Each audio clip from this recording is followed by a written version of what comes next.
Good afternoon, everyone, and welcome to historic Henley Field, home of your 9-time national champion, Florida Southern College Moccasins.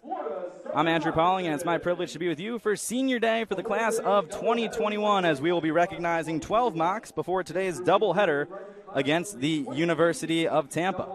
This group includes the freshman class from the 2018 team that won the South Regional and finished third in the NCAA tournament. The first senior to be recognized today has spent the past 5 years in Lakeland roaming the outfield for the Mocks. Vaughn Brown has appeared in 168 games while hitting .279 and stealing 32 bases. He is 14th in program history in home runs with 26 and third all-time in hit by pitches with 38. A member of the 2019 SSC Commissioner's Honor Roll, he has also been named SSC Player of the Week one time in his career. This season, he has started all 20 games for the Mocks and is among the conference leaders in average, home runs, RBI, and runs scored. From Sarasota, Florida, number 4, Vaughn Brown.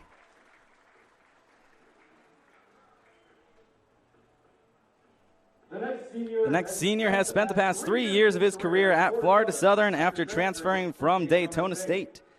In both of his full seasons at FSC, Alan Bernstein has been named to the D2 ADA Academic Achievement Award and SSC Commissioner's Honor Roll. Last season, he led the SSC in slugging percentage at .778 while tying for the lead in home runs with 7. In 60 career games, he has compiled a .237 batting average while hitting 15 home runs and 9 doubles. From Middleburg, Florida, number 42, Alan Bernstein. The third Mock to be honored is second baseman Dylan Costa. In 4 seasons, Costa has appeared in 102 games, hitting .288 with 16 stolen bases and 18 doubles. He hit a career-high .324 as a freshman while totaling 70 hits and 38 runs scored. Costa is a 3-time member of the SSC Commissioner's Honor Roll and 2-time recipient of the D2 ADA Academic Achievement Award. From Wellington, Florida, number 5, Dylan Costa. From Wellington, Florida, number 5, Dylan Costa.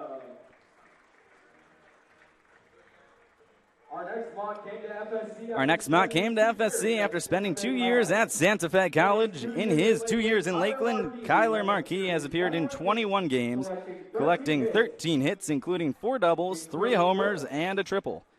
He has also scored 12 runs while stealing 3 bases.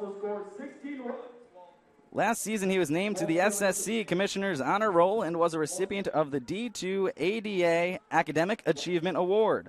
From Gainesville, Florida, number 1, Kyler Marquis. Commissioner's Honor Roll and was a recipient of the D2 ADA Academic Achievement Award. From Gainesville, Florida, number 1, Kyler Marquis. The next senior is catcher Santino Miozzi, who joined the Mocks in 2020 after spending the previous 3 years at Florida Southwestern and the University of Florida. In his 2 years at FSC, Miozzi has hit .253 with 1 home run and 4 doubles over 25 games. He has earned praise from the pitching staff for his work behind the plate while throwing out 6 would-be base stealers. He was also named to the 2020 SSC Commissioner's Honor Roll. From Orlando, Florida, number 16, Santino Miozzi. While throwing out 6 would-be base stealers. He was also to the 2020 SSC Commissioner's Honor Roll. From Orlando, Florida, number 16, Santino Miozzi. Up next is right-handed pitcher J.J. Negro. In 5 years at FSC, Negro has appeared in 46 games, making 31 starts while recording a record of 13-6, with 1 complete game and 2 saves. He has a 3.58 ERA over 178.1 innings. He was also named SSC Pitcher of the Week in March of 2018 and was an Elite 90 award winner recipient that same year. Off the diamond, he is a 4-time member of the SSC Commissioner's Honor Roll, a 4-time recipient of the D2 ADA Academic Achievement Award, and a 2-time FSC Athletic Director's Scholar Athlete Award winner, as well as being a 2-time COSIDA Academic All-District First Team recipient. From Tampa, Florida, number 36, J.J. Negro. From Tampa, Florida, number 36, J.J. Negro. Next up is right-handed reliever Mike Pelayas. Pelayas has made 21 appearances out of the pen for the Mocs over these past 4 years, striking out 21 batters in 20 1/3 innings of work. In 2018, he made 15 appearances, collecting 2 saves while allowing just 3 runs scored over his 16 innings of work to the tune of a 1.69 ERA. He's a 3-time member of the SSC Commissioner's Honor Roll and a 2-time recipient of the D2 ADA Academic Achievement Award. From Tampa, Florida, number 21, Mike Pelayas. The next mock came to Florida Southern after spending the first 2 years of his career at Polk State College. The 2019 team MVP, Zack Scott, has started all 92 team games at FSC since joining the team 3 years ago, hitting .311 with 13 home runs, 71 runs scored, and 75 RBI. Scott has been named to the ABCA All-South Second Team, NCBWA All-South Honorable Mention, All-SSC First Team Collegiate Baseball Preseason All-America, and the NCBWA All-South First Team while manning the hot corner for the Mocs. Scott tied the program record for home runs in a game when he hit 3 against Lynn on March 2nd in a 12-10 win. He is also a member of the SSC Commissioner's Honor Roll. From Lakeland, Florida, number 31, Zack Scott. The next mock came to FSC after spending 3 years at Hofstra University. In his time at FSC, Grayson Squares has appeared in 4 games, going 1 for 4 at the plate with a walk. He went 1 for 3 at the plate in his first career start, which came at Lynn on March 2nd in a 4-2 win. He'll get the start today as the Mocs' designated hitter. From Houston, Texas, number 2, Grayson Squares. The next mock spent the past 5 years in Lakeland after attending Ole Miss his freshman year in 2017. In his time as a mock, Thomas Spinelli has appeared in 45 games on the mound, making 17 starts. In 2020, he was nearly unhittable as he pitched to the tune of a 0.98 ERA in 18 innings of work as he was named Team Co-MVP. Spinelli has also recorded 9 saves while striking out 38 batters in 128 innings. He has been named to the COSIDA Academic All-District Team while being named to the SSC Commissioner Honors Roll 2 times. He is also a 2-time recipient of the D2 ADA Academic Achievement Award. From Ocala, Florida, number 44, Thomas Spinelli. The next mock spent the first 2 years of his collegiate career at the College of Central Florida before transferring to FSC for the 2019 season. Pablo Terranzo has appeared in 8 games out of the bullpen for the Mocs. He has struck out 12 batters in just 8 innings of work while earning 1 save. Last year, he was named to the SSC Commissioner's Honor Roll.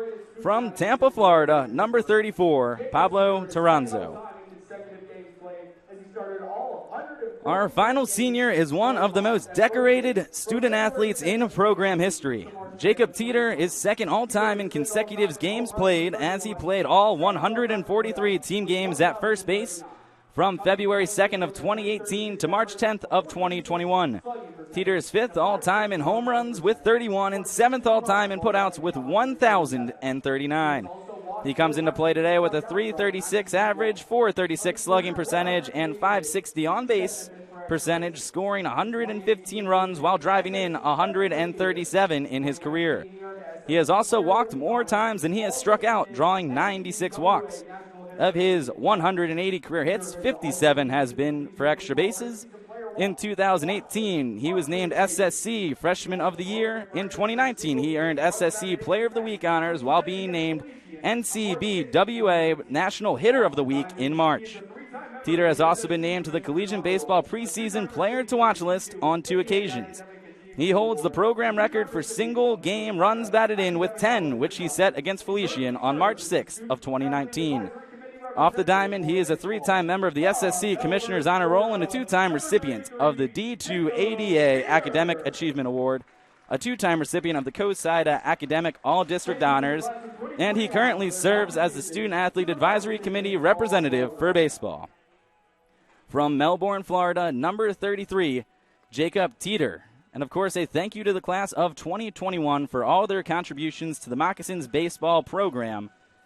And it has been an absolute pleasure for me these past 4 years in the broadcast booth to be able to tell these guys' stories and talk about their performances on the diamond and off of it, as well, as this is just an outstanding group of young men, and I will truly miss working with them, as I am also graduating in the coming weeks, and this is just a real great group of guys, and you couldn't ask for better leadership on this team with guys like Teeter, Scott, and Brown, and JJ and Spinelli, to name a few of them. But this is just one of the better senior classes we've ever had in my time here, especially as it kind of combines 2 years' worth of athletes, as we didn't have a senior day last year, and some guys like JJ, Spinelli, and Vaughn all took that extra year of eligibility and got to come back and continue their careers this extra year, and it has been a great privilege and a great honor to work with these guys over the past 4 years, and I'm proud to call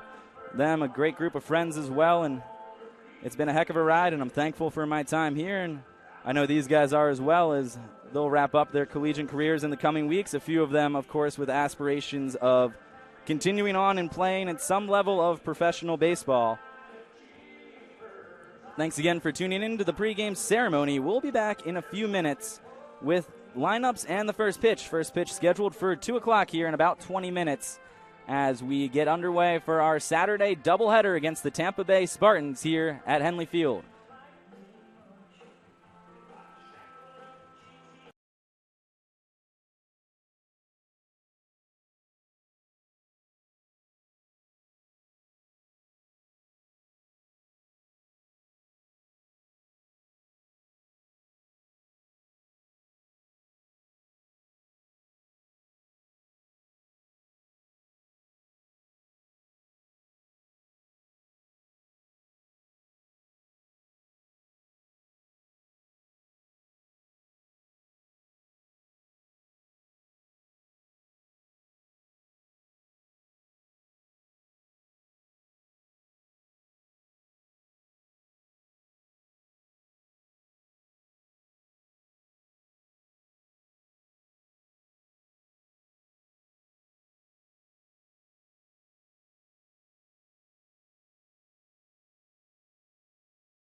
Good afternoon, everyone. Welcome back to historic Henley Field and the John Rada Stadium, home of your Florida Southern College Moccasins. I'm Andrew Pauling, and it's my privilege to be with you for today's matchup between the Mocs and the University of Tampa Spartans. The Spartans are 16-1 while hitting .287 as a team with a 2.62 ERA. The Moccasins currently are 10-8 overall as a team. The Mocs are hitting an SSC leading .301 with a 5.98 team ERA. For those of you that weren't with us about a half hour ago, sorry about that. For those of you that weren't with us about a half hour ago, we did honor the senior class for the Mocs in a pregame ceremony. Started about 1:26. That's earlier on this broadcast, so you can rewind and watch it again, or it'll be on demand for those of you that missed it and would like to rewatch the pregame senior ceremony. Weather for today, it is 80 degrees and partially cloudy here in Lakeland, Florida. A beautiful day for a Saturday doubleheader, a 9- and 7-inning doubleheader. 9 innings game 1, 7 innings for game 2. Now let's take a look at the lineups first for the visiting Spartans from the University of Tampa. Leading off is the second baseman, Nick Winkelmeyer. E.J. Kumbo, the DH, hits second.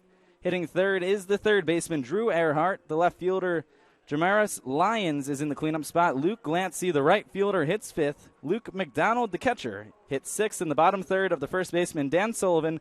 The shortstop, J.D. Urso, and the center fielder, Jose Cadenas. That is the lineup for the visiting Spartans behind starting pitcher Braden Nelson, who will be on the mound for the Spartans.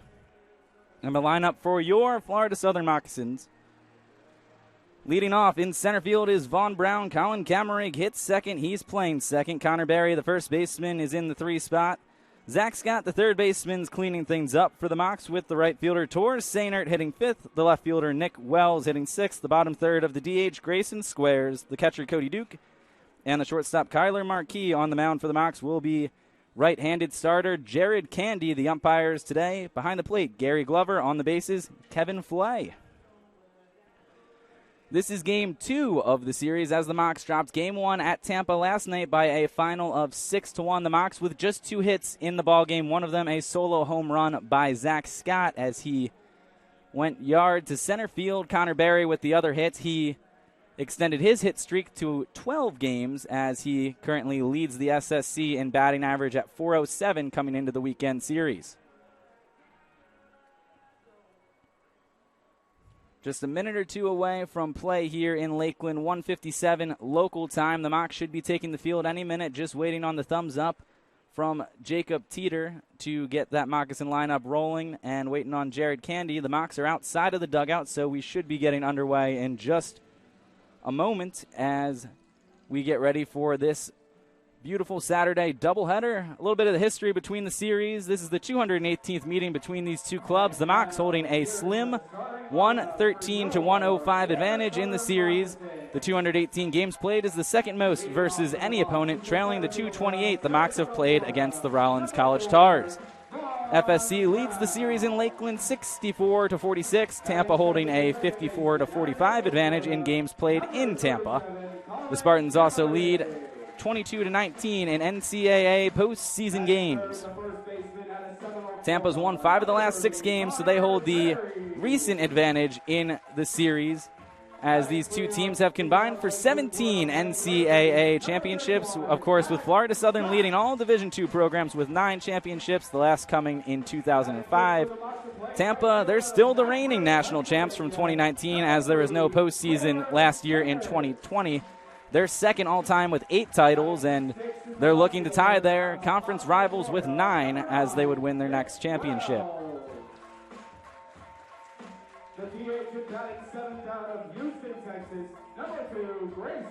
So the Mocs with a little bit of a different look in their lineup here today. As we went over it a minute ago, it'll be Brown, Kamerig, Berry, Scott, Sainert, Wells, Squares, Duke, and Marquis. Squares and Marquis, 2 of the seniors getting the start today on Senior Day. They both also got the start yesterday in the first game of the series at Tampa.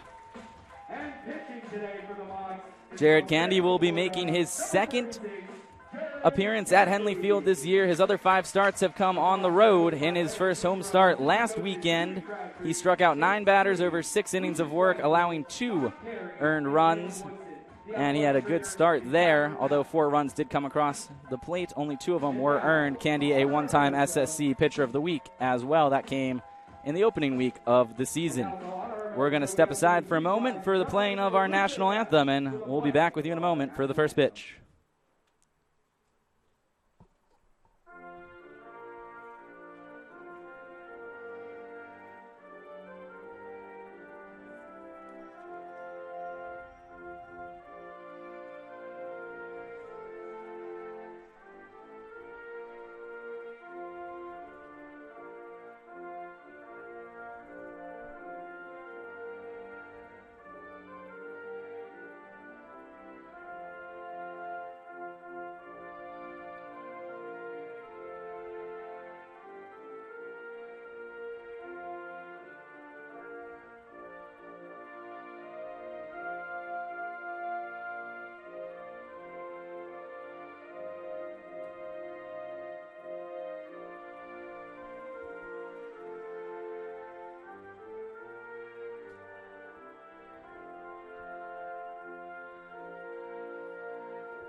Jared Candy about to get his warm-up pitches underway. Let's take a look at the overall stats for Candy over the course of the season. Candy, a 4.37 ERA, a record of 4-0, so he hasn't suffered a loss yet in his 6 starts, 5 of them on the road. This is just his second home start. 35 innings pitched, 13 hits, 20 runs, 17 of them earned, just 13 walks to 29 strikeouts. Opponents hitting .235 against the Mocs righty. And he will take on the top team in the Sunshine State Conference, so this will be his biggest challenge of the season as he has the Tampa Bay Spartans. Let's get that lineup graphic up again for you, for those of you that weren't with us with the pregame show a few minutes ago. For the Spartans, again, it'll be Winklemeyer, Kumabo, Erhard, Lyons, Glancy, McDonald, Sullivan, Urso, and Cadenas behind the starting pitcher, Braden Nelson. And again, the defense for your Florida Southern Mocs. In the outfield from left to right, Wells, Brown, Sainert. In the infield on the corners, Scott and Barry. Up the middle, Marquis and Camerig. Cody Duke behind the plate for the Mocs. Grayson Squares DHing for Florida Southern. That is the lineup preview and the defensive preview for these two teams. As Candy wraps up his warm-up pitches, it'll be Winklemeyer set to lead things off. A .333 average in 16 games played. The Sarasota, Florida native went to Sarasota High School, State College of Florida. So from my hometown, I've actually known Wink since high school. And a good guy who took the JUCO route and finds himself as the leadoff hitter for one of the top teams in the country now in his junior year. First pitch of the game on the way. Candy fires a fastball in for strike one, and he's ahead 0-1 on the Spartans' leadoff man. 0-1 on the way. Up high, and it goes off the tip of the glove of Cody Duke and all the way to the backstop, 1-1.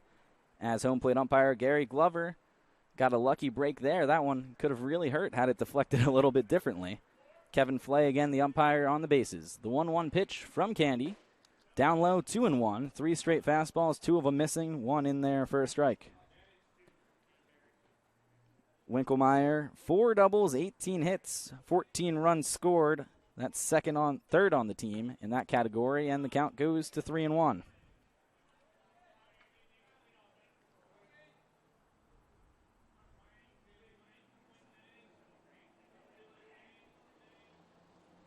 And the 3-1 on the way from Candy. Taken for a strike, 3-2. The count runs full on Winklemeyer without him taking the bat off his shoulder yet. And the payoff pitch on the way from Candy. Chopped in between first and second off the glove of Connor Berry as he tried for the backhand. That'll be a base hit for Winkelmeyer. And the leadoff man is aboard for the Spartans as he chops one to right field. And a leadoff hit will bring E.J. Kumbo, the DH, to the plate. Kumbo, .371 average in 17 games played. 26 hits, 5 doubles, 5 home runs. Runner on first, nobody out. Mox pinched up the middle for 2. Scott up on the cut looking for the bunt. Pickoff move back in safely is Winkelmeyer.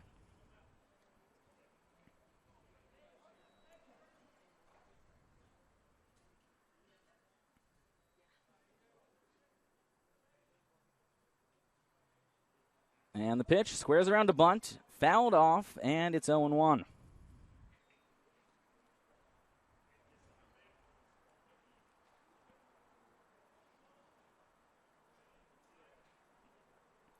Kumbo, 4th in the Sunshine State Conference with a .371 average. Pickoff move again, Winkelmeyer back in safely.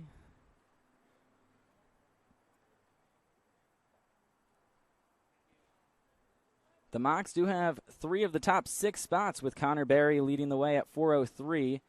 He's second in the conference as that one's hit foul to the backstop, and it is 0-2.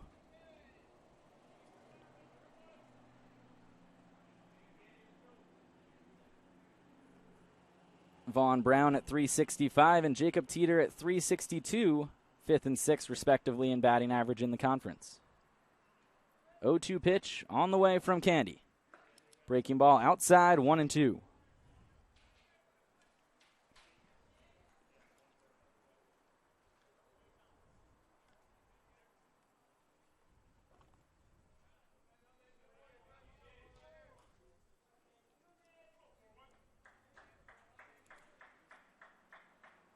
And the 1-2 from Candy. Down low, good block by Cody Duke. Count evens up at 2-2. 10 pitches for Candy, yet to record an out here in the first.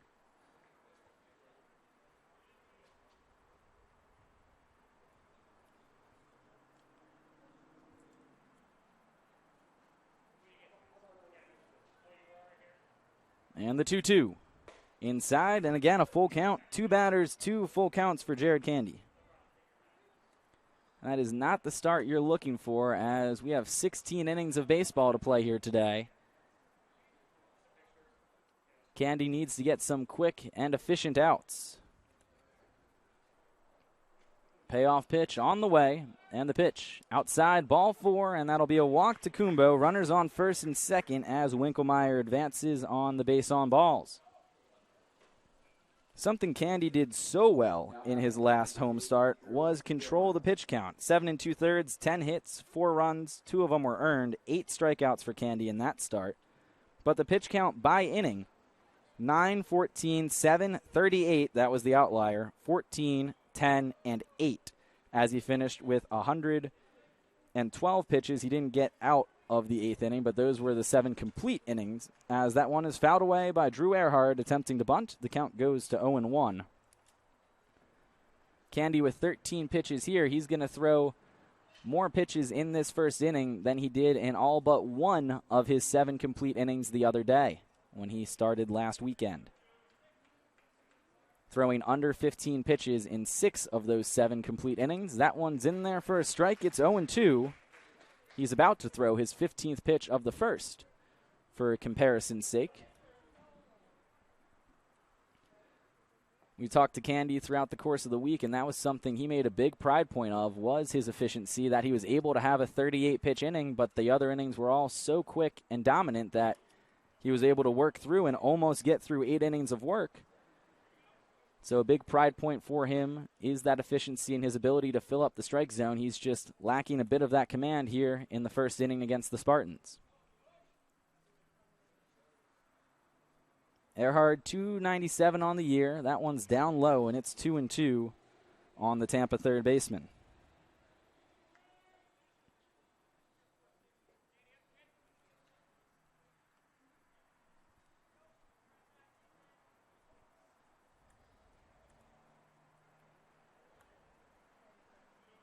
And the 2-2 from Candy. In the air to left field, that gets down on the line. Wells is going to have it. The throw into Zack Scott. It'll be cut off, and that'll load the bases on the single by Erhard. Winkelmeyer to third, Kumbo to second, Erhard to first. That'll bring up Jamarcus Lyons, the left fielder and the cleanup batter. Nobody out, and the base is loaded. And a tough spot to be in for Jared Candy. Lyons, 311 on the season. 3 doubles, 2 homers, 13 RBI. Slugging .511. And a real tough situation. Connor Barry playing in on the cut at first base. Scott's even with the bag. Middle infield pinched for 2 in the outfield straight away. First pitch to him. Breaking ball down low, ball 1. Or actually, that'll be called a strike as that got the bottom of the zone. And Candy able to get ahead of Lyons.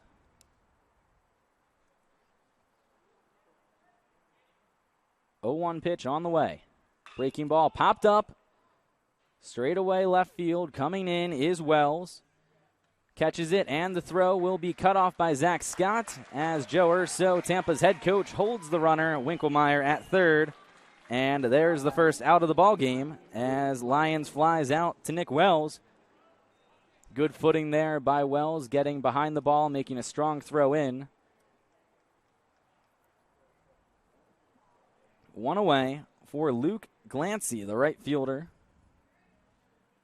Glancy, 143 average, 7 starts, 11 games he's appeared in.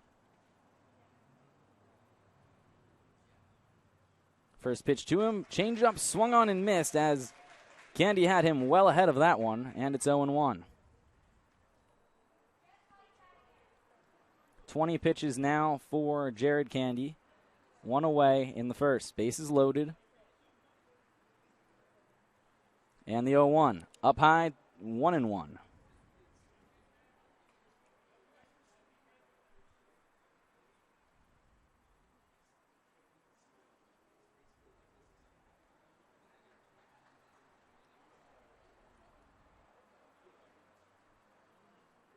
One pitch on the way. Softly hit, line drive over Colin Kamrick. That'll get down. At least one's going to score. Cut off in right field by Torsay Nert. 2 come in to score. Going from first to third is Erhard. And that'll be a 2 RBI single for Luke Glancy as he pokes that one over the second baseman, Colin Kamrick. Winkelmeyer and Kumbo both come around to score, and it's 2-0 Spartans. Runners on the corners.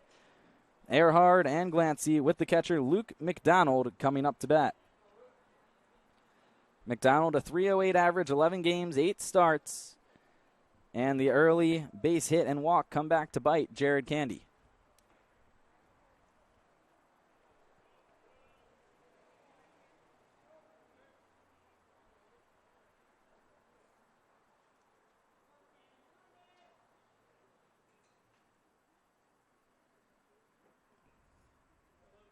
First pitch to him, inside, ball 1. McDonald will have the catching duties for game 1 of today's doubleheader.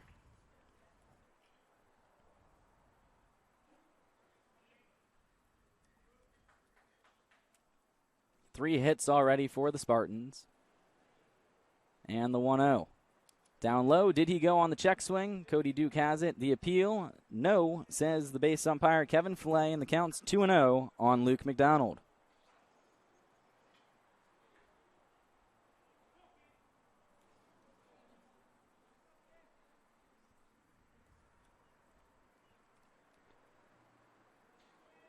Candy in trouble early, 2 runs already in, trying to limit the damage here with McDonald at the plate. And the 2-0 pitch.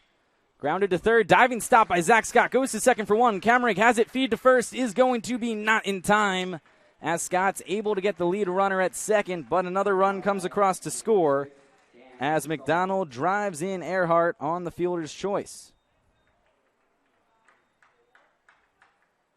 Glancy out at second, McDonald at first, Erhard in, and it's 3-0 Tampa. 25 pitches already for Jared Candy. 2 away, McDonald on first for the first baseman, Dan Sullivan. Sullivan, .375 average, 6 starts, 11 games he's appeared in this season. And he hits that one in the air to right field, off the end of the bat, settling under it and making the catch is Tor Sainert to retire the side. As Tampa sends 7 men to the plate, they get 3 hits, 3 runs come across to score.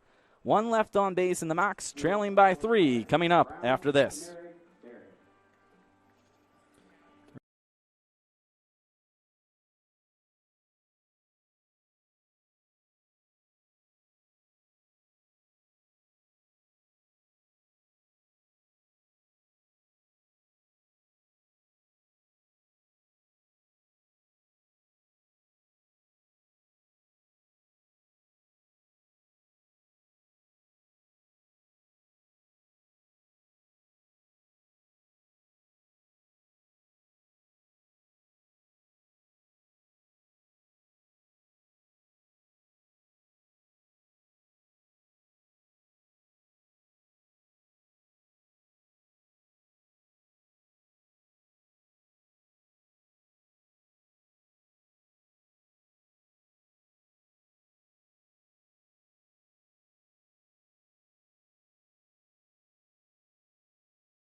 Welcome back to Henley Field on the SSC Digital Network. I'm Andrew Pauling, and here's the lineup again for Florida Southern as they're going to have to chip away down 3-0 heading to the bottom of the first. It'll be Brown, Kammerig, Berry, Scott, Sainert, and Wells, Squares, Duke, and Marquis as the Mocs look to bounce back from the early deficit. And again, the defense for the visiting Spartans. In the outfield, from left to right, Lyons, Cadenas, Glancy. In the infield on the corners, Erhard and Sullivan at third and first. Up the middle, Urso and Winkelmeyer, with McDonald behind the plate for starting pitcher Braden Nelson, a 4.62 ERA. He's 3-0 on the season in 6 appearances, all of them starts. 25.1 innings of work, 22 strikeouts to 13 walks. Opponents are hitting .303 against him. Vaughn Brown, one of the dozen seniors honored before today's game, will be leading things off here for Florida Southern. And as we've been saying, a likely candidate for Conference Player of the Year. He will certainly be one of the finalists. Leads the conference in runs scored at 33. That's 13 more than the next closest man. He's second in hits at 31. And he's tied for the RBI lead with 26. First pitch of the game to him. Down low, ball 1. Brown also leads the conference in home runs with 11. An outstanding offensive season for the senior center fielder who's been great defensively for all 5 years, but having his best offensive year here in 2021, and it's 2-0 on Vaughn.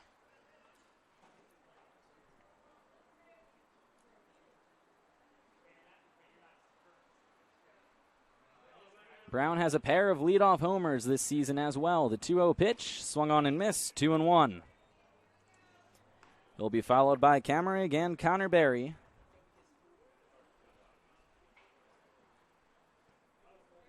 Brown has started all 21 games this year for the Mocs, and the 2-1 is chopped foul. It's 2-2.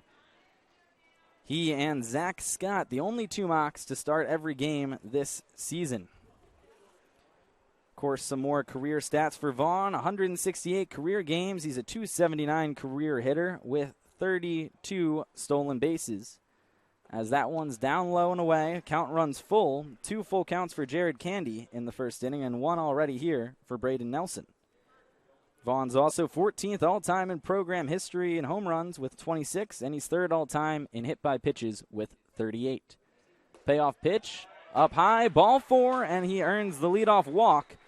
And that's just what you need here if you're Lance Negro and the Mocs. Get the leadoff man aboard. That'll bring up the second baseman, Colin Kammerig. Kammerig thrown into this role in the last handful of games as the Mocs have double digits worth of players on the injured list, we'll call it, out for various reasons right now. And Kammerig has done quite well for himself since becoming the team's primary second baseman, as that one goes up and in. It's 1-0. No Dylan Costa in the lineup today. Kammerig, a .333 average in 8 games, 3 of them starts. Some of those 8 games, of course, out of the bullpen, as he is primarily a relief pitcher, but the Mocs' main two-way player that they have on the active roster. Jared Candy was the other one, but we haven't seen Candy hit at all this year. So Colin Kammerig has that duty now as he hits that one in between short and third. That'll be a base hit for Kammerig. And the Mocs have runners on first and second with nobody out as Vaughn Brown advances 90 feet. And that's something just to say about the athlete Colin Kammerig is. Grayson Squares, as he joined us on the broadcast last week, we talked about that a ton, how Colin's a guy who didn't have an at-bat for 2 straight years. All he did was pitch out of the bullpen. He comes in and gets these spot starts the last couple of weeks, and he's hitting well over 300. He hasn't missed a beat. Connor Berry to bat with 2 on, nobody out for the Mocs. Berry second in the conference with a .403 average. First pitch to him. Breaking ball catches the outside corner, 0-1. And the Mocs with a good opportunity here to chip their way back into this one with the speed of Vaughn Brown and Colin Kammerig on first and second.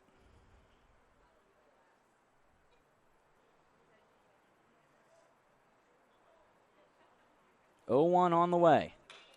Chop to third and foul, 0-2. Zack Scott, Tor Sainert on deck and in the hole for Florida Southern, and 10 pitches already for Braden Nelson.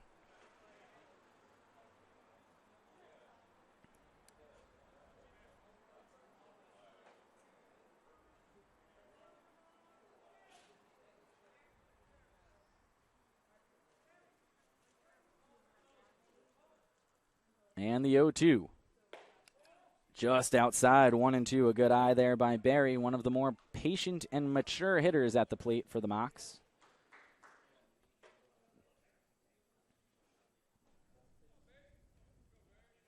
The Mocs didn't have much of an answer yesterday for Michael Paul, who went 6 1/3, just 1 hit, 13 strikeouts for the Spartans last night. As he improved to 7-0, the Mocs only getting 1 hit off of him, and hoping to get off to a stronger start here with a clean slate from the offensive end. 1-2 pitch on the way. Berry chops it to short.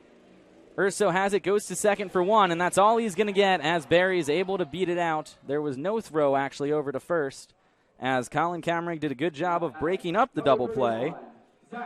6-4 on the fielder's choice allows Berry to reach and Brown to go to third. Runners on the corners. 1 away for Zack Scott.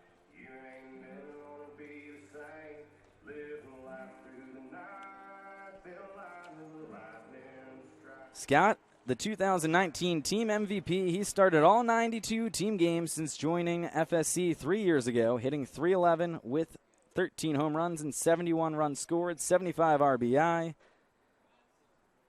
And an outstanding career for Zack Scott coming to an end over the next couple of weeks. He's ahead 1-0, and he's really been that main consistent for the team. He and Jacob Teeter. Teeter, of course, missing the last couple of weeks after starting 142 consecutive games. Scott at 92 consecutive starts. As that one's fouled away, 1-1. And he's gone back to the old batting stance, something we talked about during BP earlier today. A lot lower in his stance now, and as we had seen in years past, he got away from that this year as he's hit .280 with 5 home runs this season, 7 doubles. That leads the team, and a triple. As they try to pick off Berry, he's back in safely. But Brown, Zack Scott, talked about how he just felt more comfortable going back to the old stance. It's not that the new one wasn't working, but he did hit a home run with it last night, so you can say the old is good as new. As that one's lined to right field, that's going to get down for a base hit. Vaughn Brown comes in to score. Berry's going to hold up at second. And Zack Scott delivers on senior day and cuts the deficit to 2 for Florida Southern. Mocs are on the board. Now batting, number 3, Tor Sainert. Connor Berry to second, Scott to first with the RBI single. Runners on first and second for Tor Sainert. And Vaughn Brown has now scored in 19 of the 21 team games for the Mocs this year. Last night was one of the only 2 games this season that Vaughn Brown hasn't scored, which tells you just how much of a spark plug he has been at the top of the lineup. Of course, the 11 home runs help with that. First pitch coming to Tor Sainert, swing and a miss. He's down 0-1. Made his return to the lineup the other day. Started off the season with an otherworldly start, but has since cooled off and missed some time. He's appeared in 12 games, hitting .333 with 8 home runs. That's second on the team. and a chance with the tying run on base to get the Mocs back into this game. 0-1 pitch. Lined up the middle. That's going to get through for a base hit. Negro's going to hold Barry over at third. The throw in is right on the money from the center fielder Cadenas, so a good hold there by Mocs head coach Lance Negro, and that'll load the bases for Nick Wells. Scott to second, Sainert to first with a single, and holding up at third is Connor Barry. Bases loaded, one away for Wells. And we talk about how strong of a throwing arm Vaughn Brown has in center field. Well, Cadenas, his counterpart for the Spartans, made a strong throw in as well, and a good hold there by Negro to keep the bases loaded with one away for Nick Wells. First pitch to him. Fouled away, 0-1.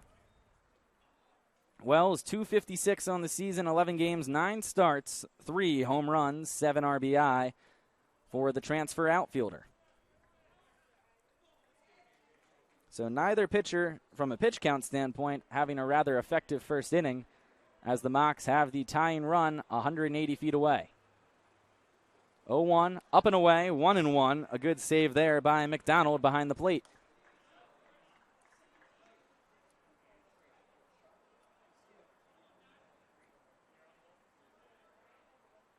This will be the 20th pitch for Braden Nelson. Mocs with 3 hits already in the inning. Bases loaded for Nick Wells. Barry, Scott, and Sainert around the bases for the Mocs as that one's up high, 2-1. 20 pitches now for Braden. And for 2 of the premier teams in the Sunshine State Conference, this could turn into quite the slugfest on this Saturday afternoon. 2-1 pitch on the way to Wells. In the air to left field. Going back is Lyons. At the track, at the wall. Gone! Arrivederci! A grand slam for Nick Wells, and the Mocs have retaken the lead. Mocs up 5-3 after giving up 3 in the top of the first, and the Mocs answer back with 5 in the bottom of the inning. Wells gets a big hug at the plate from Zack Scott, and the dugout comes out to mob him at the plate as well. Barry, Scott, Sainert all come around to score. And that'll be one heck of a bounce back for the Mocs. And a big thank you to Jared Candy as Florida Southern's able to bounce back here and score 5 runs on just 4 hits already in the first. What an awesome start to this first inning for Florida Southern. Just 1 away, and that'll bring up Grayson Squares. 4th home run of the year for Wells. And it looked like we were in a little bit of trouble 10, 15 minutes ago. Can't say that anymore. Meeting on the mound for the Spartans as Squares comes up to bat. Grayson, who was kind enough to join me as a color commentator for Game 2 of last week's Saturday doubleheader, is in the starting lineup here today. He, of course, filling in admirably for John Kristovich, who could not be with us last week or this week. We hope to get John back for the Wednesday game that's upcoming. Squares from Houston, Texas, has gone 1 for 4 at the plate, 1 for 3 in his first career start, which came at Lynn on March 2nd in the Mocs 4-2 win. So the senior gets the start as the Mocs designated hitter here today. It's going to be tough to follow up the grand slam. Let's see what he can do. Pops it up, left side, ranging over and calling for it. Making the catch is the left fielder Lyons, and Squares is retired on the flyout. Number 40, Cody Duke. That'll bring up the catcher, Cody Duke, the 8th man to bat in the inning with 2 away and 5 runs already in for the Mocs.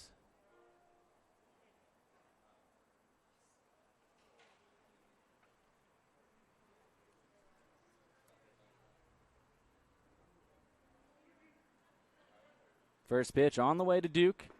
Swing and a miss at the off-speed offering. He's down 0-1.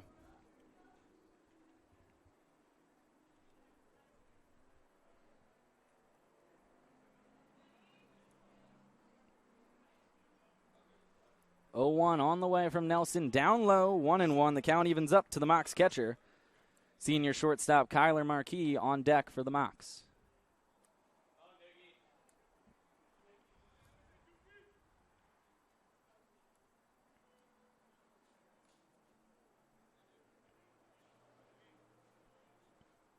And the 1-1. Again, a swing and a miss. It's 1-2 on Cody Duke.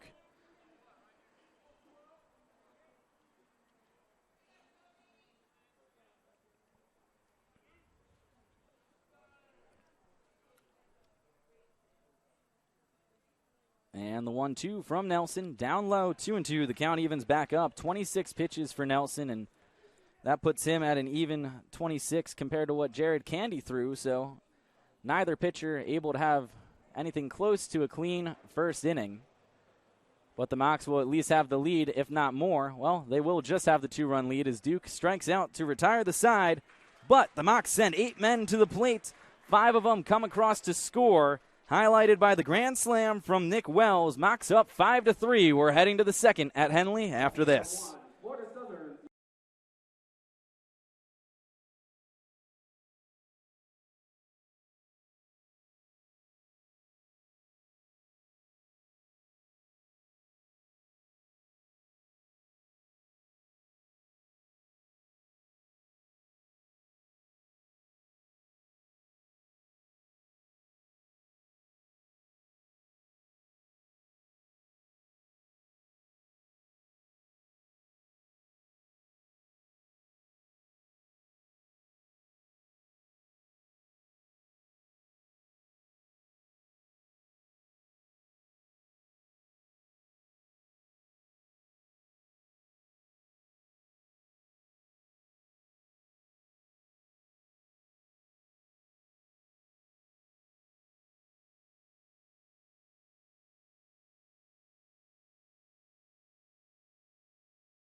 Welcome back, everybody. Top of the second at Henley Field. Andrew Pauling with you on the SSC Digital Network. Mocs up 5-3 as Jared Candy will look to settle in here in the top of the second.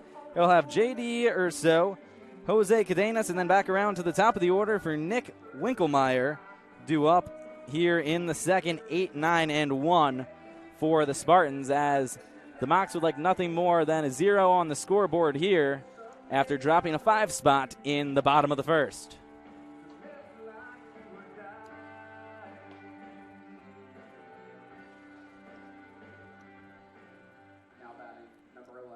Mocs scored 1 run last night in a 9-inning game. They scored 5 runs here in the first.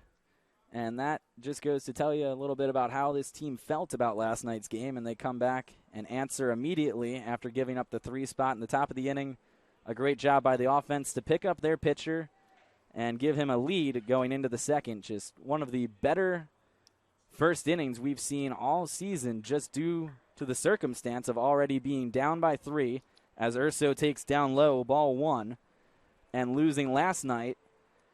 16 innings is a long day of baseball to play, and the Mocs coming out fighting in the first. 1-0 on the way from Candy. Line to third, and a fair ball down the line. That's going to be extra bases for Urso. Rounds first, heads to second. He'll get in without a throw as it comes into Marquis down the third base line. A stand-up double for J.D. Urso and the leadoff man in scoring position for the Spartans. Now batting, number 6, Jose Cadenas. Here comes Cadenas, the center fielder and number 9 hitter for the Spartans. .238 average on the season, 10 hits, 6 runs scored. He's appeared in 17 games, making 15 starts. First pitch to him on the way from Candy. Down low in the dirt, a good block by Cody Duke, 1-0 on Cadenas.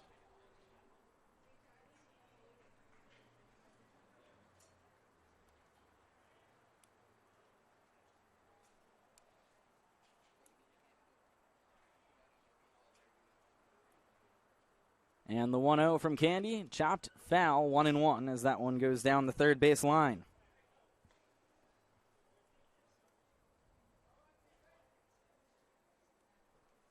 Already 8 combined hits between these two teams, and we're only in the top of the second.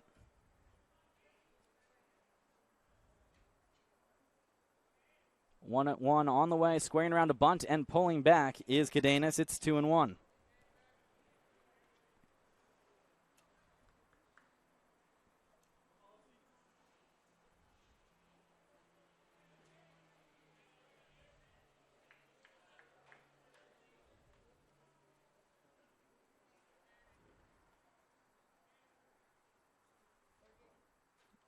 2-1 pitch coming from Jared Candy, squaring around a bunt and popping it up. Foul, but no play for anybody as that one goes over towards the Mocs dugout. It's 2-2 on Cadenas.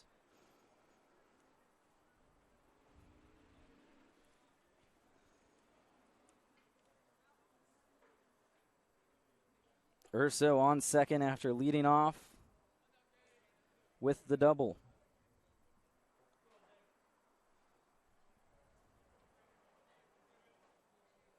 And the 2-2. Grounded to short. Marquis has it. Has to fire quickly. And the pick by Barry at first in time. A nice save there by Connor Barry as he bails out Kyler Marquis from the off-balance throw. 6-3 on the putout and one away for Winkelmeyer as Urso advances to third on the soft grounder to short.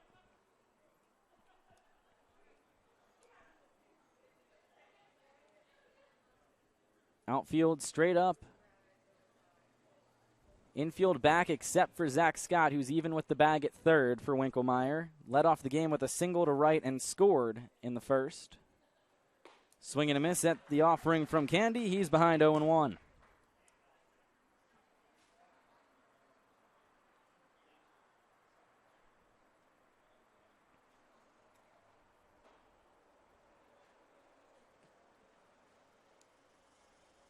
And the 0-1 from Jared. Breaking ball. Called strike 0-2. And that one was a beauty. That's 35 pitches now for Candy.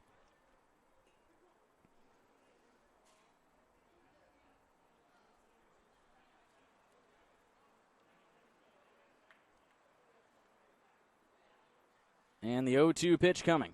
Way up high off the backstop, and Cody Duke's not going to be able to do anything with that one as Urso comes around to score on the wild pitch by Candy, and it's a 5-4 ball game. Mocs still leading by 1.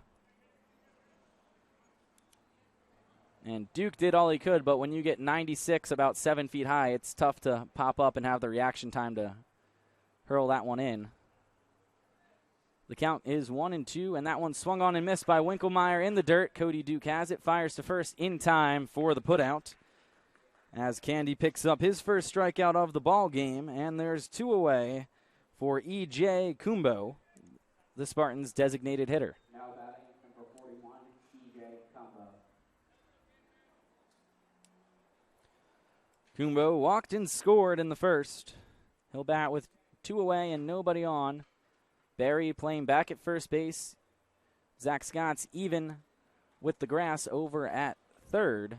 And it's 0-1 after he swings and misses at that one from Jared Candy.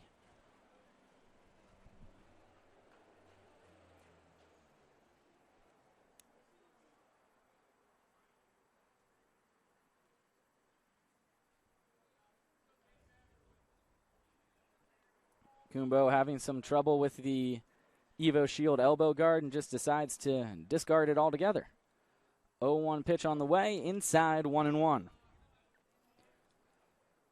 Needs some new Velcro on it, I suppose. That's a first. We've never seen somebody just give up on trying to get the Velcro to work. 2-1 now on Kumbo. We've seen guys have to fiddle with them and put them back on before, but just look at it, decide, that's shot, and just throw it to the on-deck circle. That's a new one. 2-1 pitch on the way from Candy. Lined and through the left side of the infield. That'll be a base hit for Kumbo, so I guess he didn't need the elbow guard after all, and there's a 2-out base runner for the Spartans. I'll bring up Drew Erhard, a .297 hitter, 11 hits, 3 doubles, and a triple. He had a base hit and scored one of the 3 runs in the first. 2 away, Kumbo on first. And the first pitch to Erhard. Down low, a great block by Duke to body that one up. It's 1-0.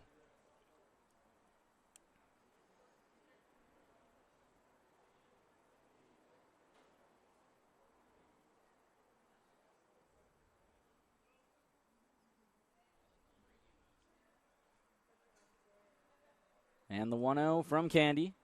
Popped up to the infield. Going out to shallow center field, actually, and making the call. And the catch is Vaughn Brown on the fly out as that one was about 20 feet into the grass to retire the side. One run does come across to score on a pair of hits, a wild pitch, one left on base for the Spartans. We're heading to the bottom of the second. Mox still up by 1.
Bottom of the second, due up for the Mox. It'll be Marquis, Brown, and Kamerick, 9-1-2, as Florida Southern sent 8 men to the plate in their half of the first. Now batting for your Mox, number 1. Marquis, one of the dozen seniors being honored today before the game.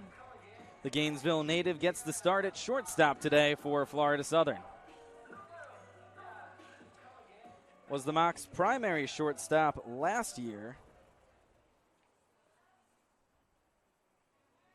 He's appeared in 21 games, collecting 13 hits in his 2 seasons here, as that one's chopped down the third base line foul, 0-1 for Marquis. For Jared Candy, a 17-pitch inning. He's at 43 pitches through 2 innings of work. Braden Nelson, 27 pitches in the first inning as he faces Marquis to start the second. 0-1 on the way. Marquis swinging a miss, 0-2.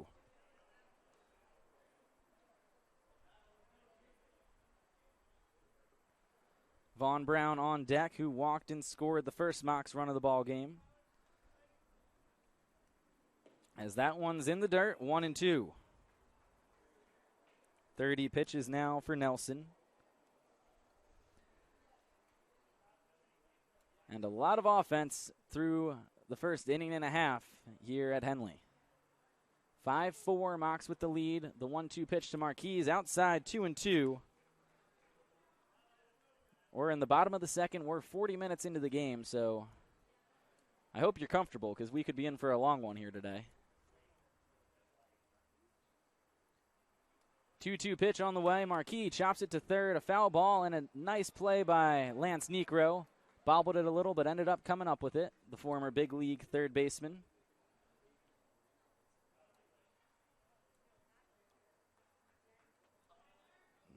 As he has a little heckling with Spartans third baseman Drew Erhard. That one's down low. Count runs full on Marquis. The second full count already for Nelson.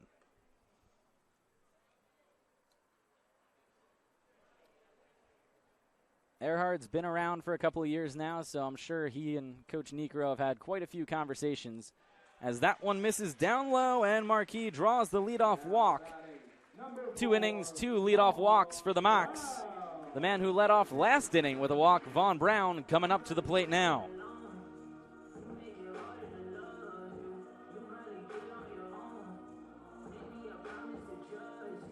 Vaughn came around to score on the base hit by Zack Scott, scoring for the 19th time in 21 games, or the 19th game out of the 21. He scored well over 30 times in those 21 games. First pitch to him, down low, he holds, and it's 1-0.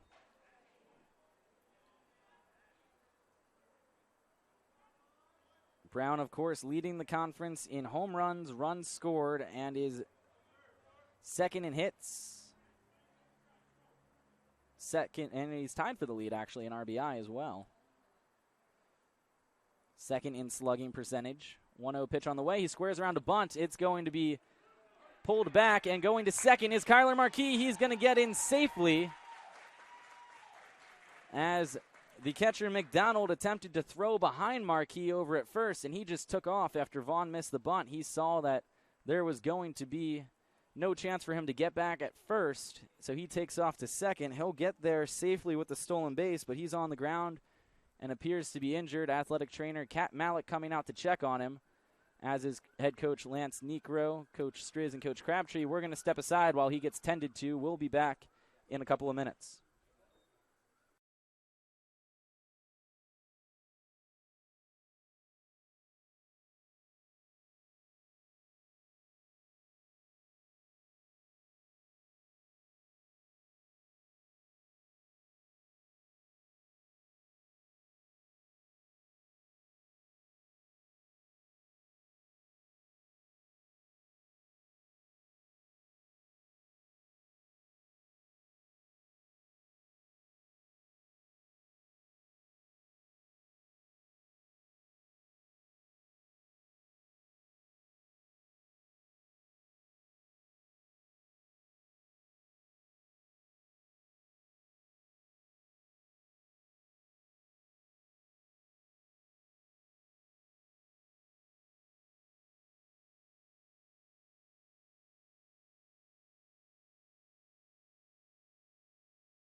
And we're back. Unfortunate news as Kyler Marquis comes out of the game. Jeff LaCory is going to pinch run for him at second base. That's number 6 from Lake Mary, Florida.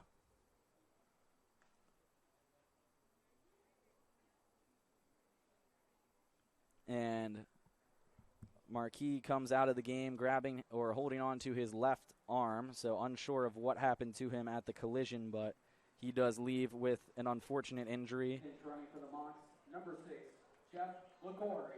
As LaCory will pinch run at second. Vaughn Brown still at the plate. A 1-1 count on Vaughn, nobody out. Mocs up by 1.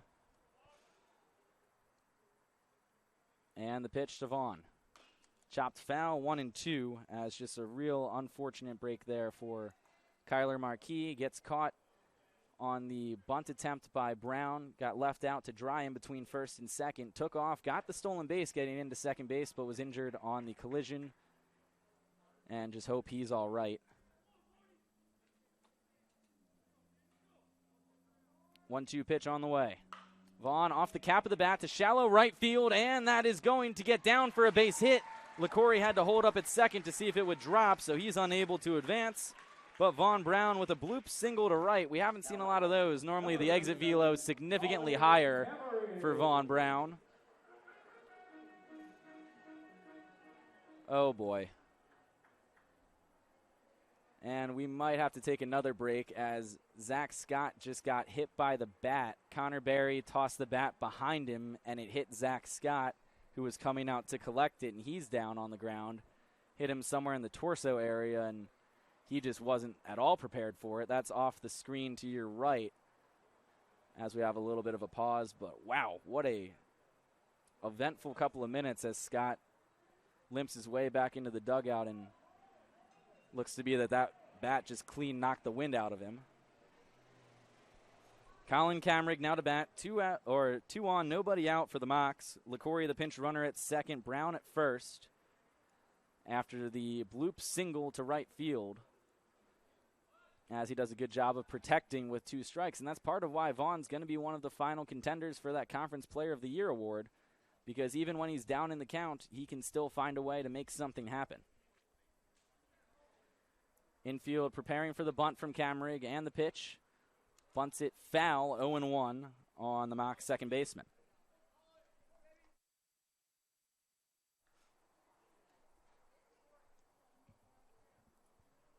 Connor Berry on deck for the Mocs. Zack Scott back off the bench, walking around. He seems to have gotten his breath back in the hole. Yeah, we saw that little transaction off your screen happen. It looked like it was going in slow motion. Squares around a bunt, back towards the pitcher from Camrig. That's a good bunt. Both runners advance the throw to first in time, and a successful sacrifice bunt for Colin Camrig. Brown to second, LaCory to third, 2 in scoring position for Connor Berry. 40 pitches now for Braden Nelson. Berry grounded into a fielder's choice and would eventually score on the grand slam by Nick Wells. Will bat now with 1 away, 2 runners in scoring position. Second in the conference with a .403 average. One of 3 men in the Sunshine State Conference hitting .400 or better. One of them is Dan Sullivan of Tampa. So 2 of them competing here today as a swing and a miss at the off-speed pitch. Berry down 0-1.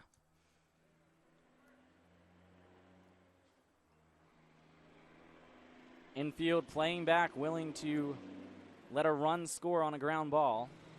Outfield straight away for Berry. And the 0-1. Taken for a strike, 0-2. Berry also second in the conference in on-base percentage at .513, just behind Jacob Teeter's .516 on-base percentage. The Mocs 1-2 in that category. Nick Winkelmeyer of Tampa is third at .486.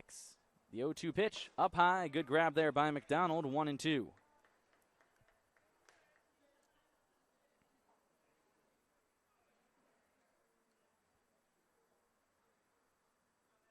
John Malcolm of Tampa is fourth in that list, so the top 4 in on-base percentage in the conference are all on the 2 teams you're watching on your screen. 1-2 pitch on the way. Berry grounds it to third. Trying to score is going to be LaCory. He will get in. Look back to third to see if there was a play, but it'll be an RBI ground out for Connor Berry as he's retired over at first on the 5-3 putout. Jeff LaCory comes around to score for the Mocs. It's 6-4 Florida Southern as Vaughn Brown advances to third on the throw. Runner on third, 2 outs. 1 run in for the Mocs. They get the 1 back they gave up in the top of the inning, and once again lead by 2, 5 hits per team. And an eventful first couple of innings continues on with Zack Scott hitting now. He had an RBI single and scored on the Wells Grand Slam as he takes that one down low, ball 1. And Vaughn Brown with his speed on third. That's a good block by McDonald. If that gets even just 10 to 15 feet away from him, Vaughn may be able to come in and score.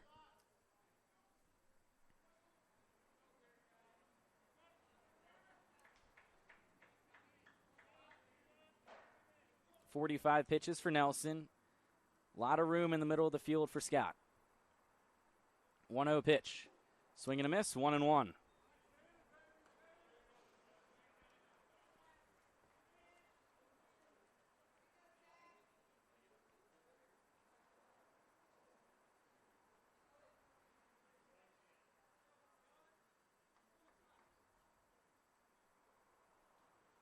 And the 1-1. Swing and a miss, 1-2 on Scott. Singled to right center on a 1-1 pitch in the first. Tor Sainert on deck for the Mocs.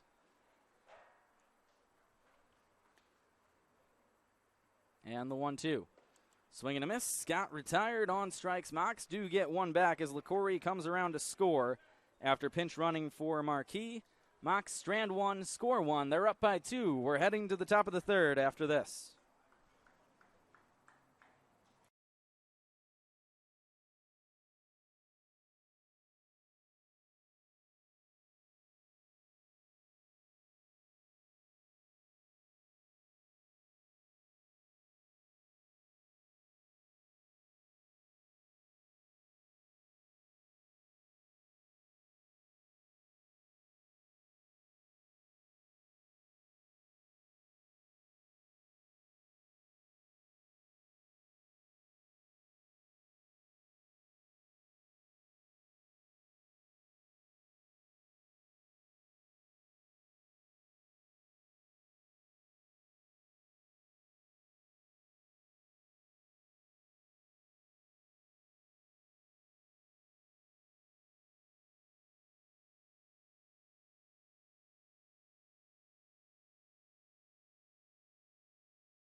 Welcome back, everybody. A few defensive changes for the Mocs here after Marquis exits with the injury. A whole lot of changes in the infield as LaCorey, who pinch ran for Marquis, stays in the game. He goes to play first base. Connor Barry, who started the game at first base, moves over to third for the first time this season. And Zack Scott, who has manned the hot corner essentially every inning for the last 3 years for Florida Southern, has now moved over to play shortstop for the first time in his career. Scott has started every team game at third and has played essentially every inning with the exception of a couple of blowout games where he would come out early. As that one swung on and missed, it'll be Lyons, Glancy, and McDonald due up against Jared Candy, but the Mocs with an entirely different infield, essentially. The only ones still in place are going to be the catcher, Cody Duke, and the second baseman, Colin Kamereg. Lined foul, 0-2 on Lyons. So again, the new infield, Barry moves to third, Scott moves to short, and LaCorey comes in to play first as the Marquis injury shuffles things around for the Mocs. 0-2, the pitch from Candy. Popped up right side, foul territory. Giving chase is LaCorey, and that one's out of play. Jared Candy, 43 pitches through 2 innings of work. And we were a little unsure what the decision-making process was going to be as far as moving the infield around, as that one's in the dirt 1-2. And I'll tell you what, Zack Scott at shortstop was not at the top of the list for the speculations from here, but that's a creative move to keep everyone in the lineup and keep LaCorey's bat in the lineup by putting him at first. So a little bit of creativity as that one's in the air to center field. Vaughn Brown calls for it and makes the catch. Second consecutive put out to Vaughn. One away now for Luke Glancy. Well, Scott is certainly athletic and agile enough to play shortstop in the pinch that the Mocs are in today. So it'll be interesting to see. He's got the baseball IQ to do it, to move over to the position. Connor Barry had DH'd for the Mocs. He'd played a little bit of outfield, a little bit of first base, and now he gets his first look at third base as that one's fouled off down the left side of the field. Everyone's giving chase. Nick Wells calls for it and makes the catch. The left fielder in foul territory makes the catch for a quick second out. Brings up Luke McDonald on a pair of flyouts to Wells and Brown. 2 quick outs on 6 pitches for Jared Candy, and that's exactly what he needed.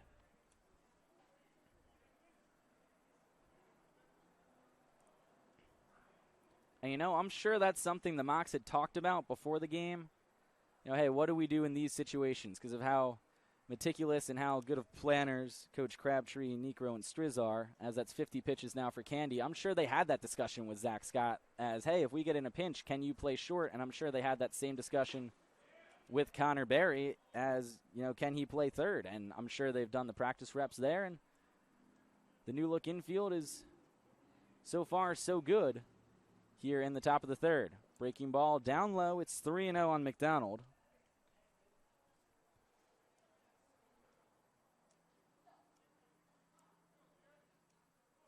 And the 3-0 pitch coming from Candy. Called strike 3-1 as McDonald will have to do the walk of shame back to the box.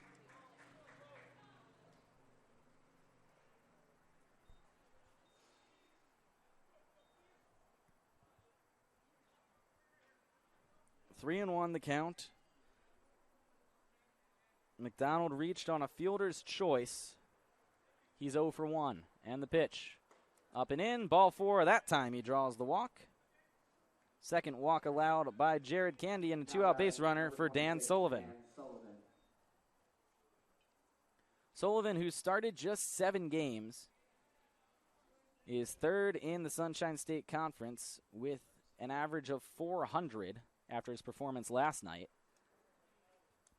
Interesting that he is eligible for that, having appeared in 12 games. I guess it doesn't matter how many you start, it's just how many games you appear in, as he takes that one up high, ball 1. On the flip side, Connor Berry has started 20 of the Mocs 21 games, and he's appeared in 8 more games, and he's the next man up ahead of Dan Sullivan on the conference leaders for batting average. 2 outs, runner on first, a 1-0 count to Sullivan. And the pitch. Breaking ball in there for a strike, 1-1.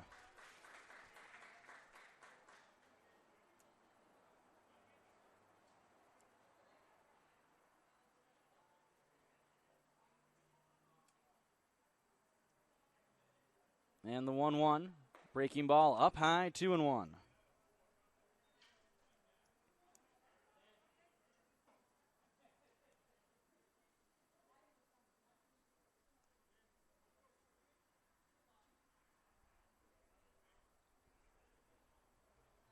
And the 2-1 pitch from Candy, fouled away, 2-2 the count on Sullivan.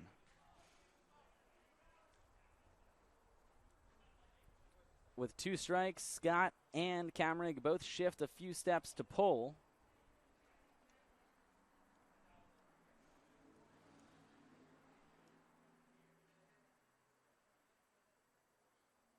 And the 2-2.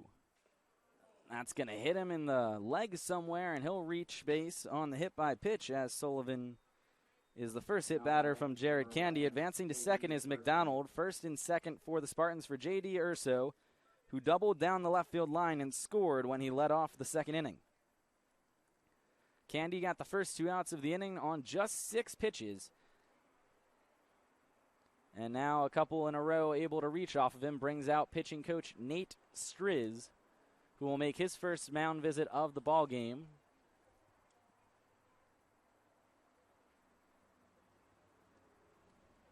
Combined, McDonald and Sullivan saw 11 pitches, a walk, and a hit batter, 2 aboard, 2 out, and Jared Candy looking to put up the first 0 of the ball game.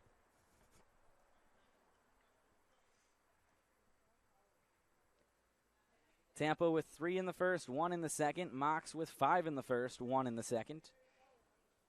10 combined hits, 10 combined runs as well for these two teams.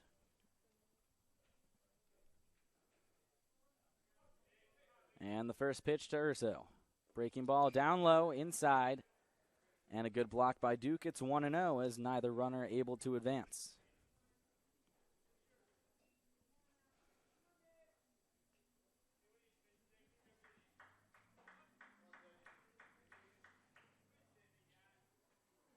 On the way. Breaking ball. Called strike, 1-1. As Candy looks to work through the inning. 60 pitches so far for Jared through 2 2/3.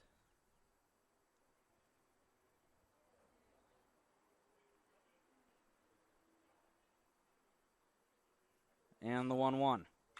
Grounded to third, foul, 1-2.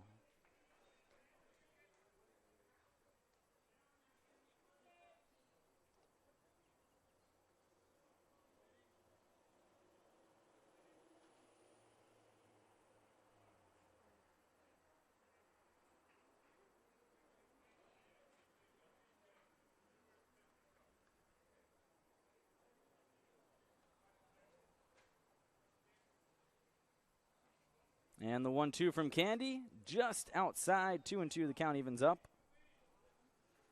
This will be the 20th pitch of the inning. 26 in the first, 17 in the second, and about to be 20 here in the third for Jared Candy.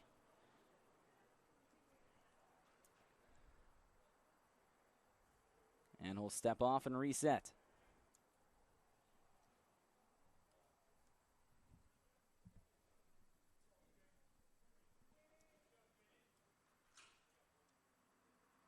And the 2-2.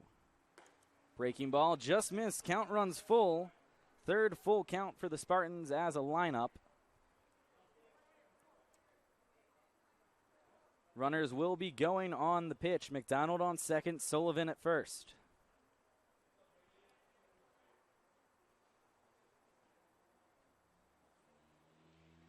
And the payoff from Candy. Off the end of the bat, foul, and off the Mocs dugout. We'll do it again.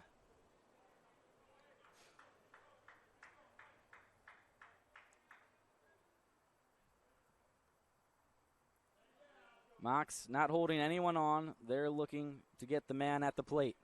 Let the runners get their jump. And the payoff pitch once again. Breaking ball up high, ball 4, and that'll load the bases as Urso draws the walk. Sullivan to second, McDonald to third. Bases loaded, 2 outs for the number 9 man, Jose Cadenas. Cadenas 0 for 1. He grounded out to short as Marquis and Barry, the infield combination at the time, made a nice play.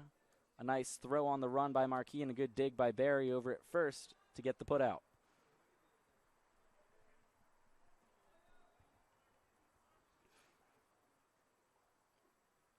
First pitch to him. Fastball in there for a strike, 0-1.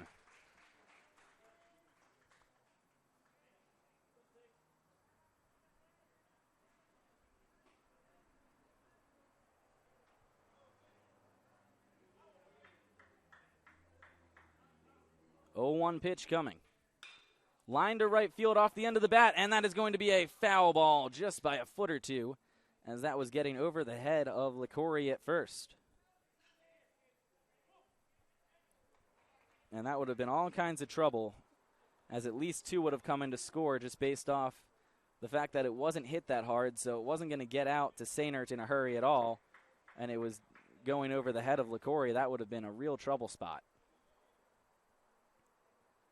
0-2 the count on Cadenas. Candy looking to work out of the jam. Bases loaded, 2 away. And the 0-2 pitch. Grounded to short. Zack Scott will have his first chance as the Mock shortstop. Couple of shuffles, and he makes the play on the 6-3 put out to retire the side. Spartans leave the bases loaded, and a big jump by Zack Scott as he gets some high fives heading back to the dugout as he moves over to short for the first time in his career at Florida Southern. And he's 1 for 1 in opportunities over at the position, and that couldn't have come as a bigger play to strand the bases loaded and a goose egg put up by Jared Candy. Mock still leading by 2 coming up after this.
Welcome back, everybody. Andrew Pauling here with you on the SSC Digital Network. Due up in the bottom of the third for the Mocs. Sainert, Wells, and Squares. 5, 6, 7 for Florida Southern as Jared Candy got out of that jam there in the third on the ground out to Zack Scott. After retiring the first two batters, Candy loaded the bases on 2 walks and a hit by pitch before getting the ground out to retire the side. Sainert singled and scored in his first at-bat. Wells, of course, hit the go-ahead grand slam, and Squares flew out to left field. They'll be the first 3 to face Braden Nelson here in the third through 2 innings, 48 pitches, 5 runs on 5 hits so far for the Mocs. 1 left on base.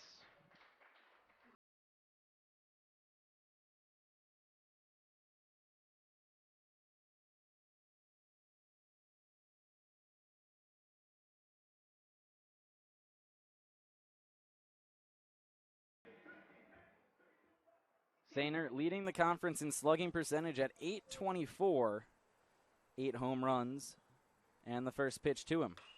In the air to left, ranging over is Lyons at the track, and he'll make the catch just short of the number 22 on the retired numbers on the wall in left field, as Sainert just missed home run number 9 on a deep fly out on 1 pitch. Brings up Nick Wells. Wells took the 3-1 offering from Nelson over the left field fence for a go-ahead grand slam, his 4th home run of the season, and that's been the main offensive highlight for the Mocs, is that drove in 4 after 1 had already come across to score, as the Mocs rebounded with 5 runs in the bottom of the first. First pitch down in the dirt, ball 1 to Nick Wells. Wells certainly taking advantage of his playing time this season. .256 average, those 4 home runs, 11 driven in, as that one's off the end of the bat. Back towards the mound, Wells hustling down the line, and he will be out on the check swing on the 1-3 put out. So the tale of 2 at-bats, a grand slam and a check swing back to the pitcher. But of course, the grand slam being the highlight of the game so far for Florida Southern will bring up Grayson Squares for the Mocs. 2 away for Squares, who flew out to left field on the first pitch he saw, his first at-bat.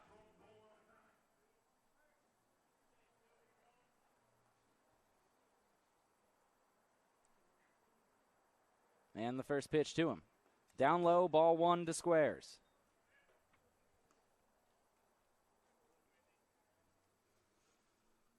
Cody Duke on deck should the inning continue for the Mocs. And the 1-0. Squares grounds it down the first base line, foul, 1-1.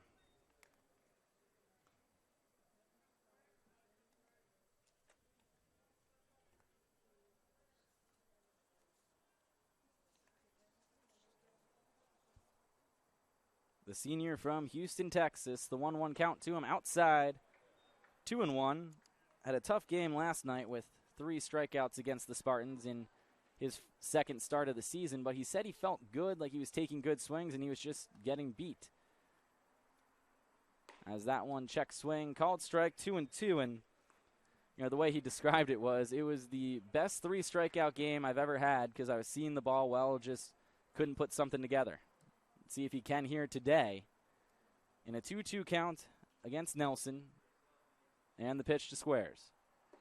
Swing and a miss at the breaking ball. He's down on strikes. Mocs go down in order. For the first time in the game, a pitcher has retired the side in order. Mocs still up by 2. We're heading to the 4th.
Welcome back, everybody.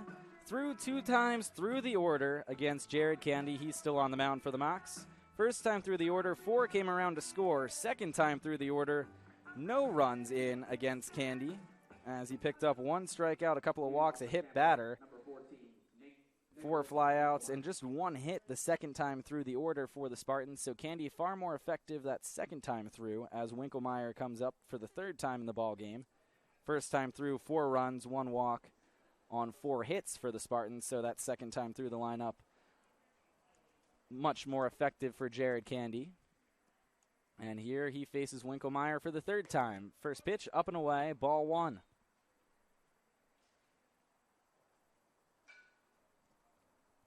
This will be pitch number 70 for Candy in the top of the 4th. And the 1-0. That one also high, 2-0. Winkelmeyer a single and a strikeout. He's scored once.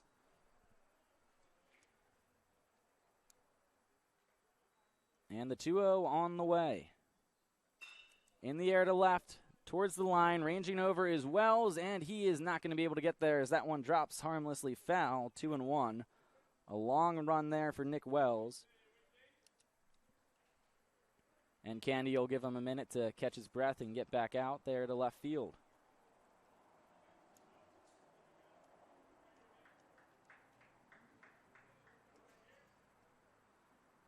Two-one pitch coming. Check swing down low, 3-1. And talking to some of the Mocs before the game, they understand the importance of today's matchup. They've got to win at least one, preferably both, against the Spartans here today to stay in regional rankings, as that one's in there for a strike, 2-1, or a full count, excuse me, 4th full count for Candy. Mocs 3rd in the conference, trying to be the 2nd SSC team that would qualify for the regional, so they've got to get ahead of Barry somehow, and by beating the Spartans, that would be a good help, as that one's grounded to second. Kamrick has it on a couple of hops. High throw to first, but LaCorey gets back down in time for the 4-3 putout. LaCorey now with a pair of putouts over at first base as Kamrick retires Winkelmeyer, his counterpart for the Spartans. 75 pitches for Candy brings up E.J. Kumbo. He's reached base twice, scored once, a walk and a single. He had the only hit for the Spartans their 2nd time through the lineup. First pitch to him. Fastball in there for a strike, 0-1.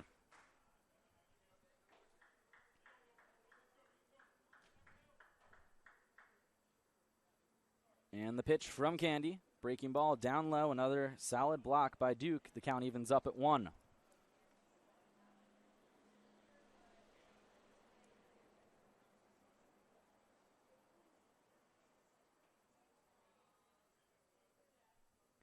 That one's down low. 2-1 now on the Spartan DH.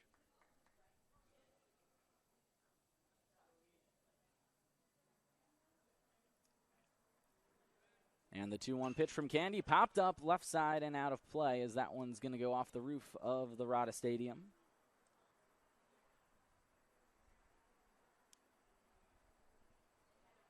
Two and two the count on Kumbo. 80th pitch of the ball game for Candy, and the 2-2 coming. Chopped foul, and staying alive is E.J. Kumbo.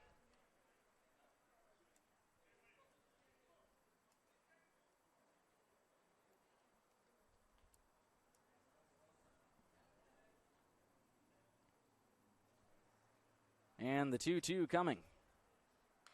Again, Q shot foul, and Kumbo once again stays alive. Pitch count by inning for Candy, 26, 17, 25. He's got 13 here in the 4th with 1 away and a 2-2 count on E.J. Kumbo, looking to ideally get his shortest inning of the ball game.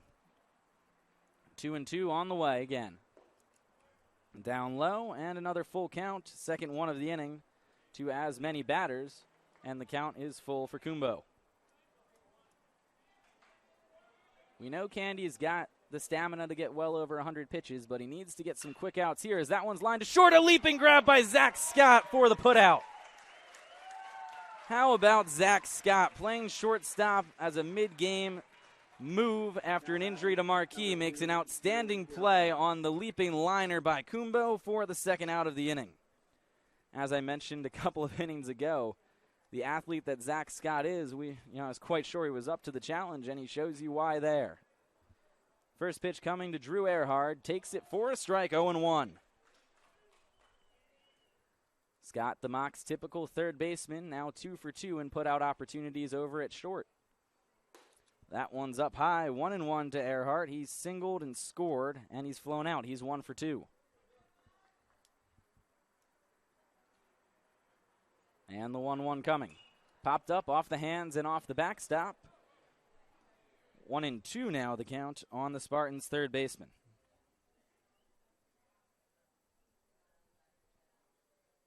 And the 1-2 from Candy on the way. Down low, did he go? Yes, he did, according to Gary Glover, the plate umpire. And Erhard retired on strike. Second strikeout for Jared Candy. 19 pitches in the inning. He's at 87 through 4 innings of work. And for the first time in the ballgame, he's retired the side in order. Mocs still leading by 2 coming up after this.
Welcome back, everybody. Mocs coming up here in the bottom of the fourth. It'll be Duke, LaCourie, and Brown, 8, 9, and 1.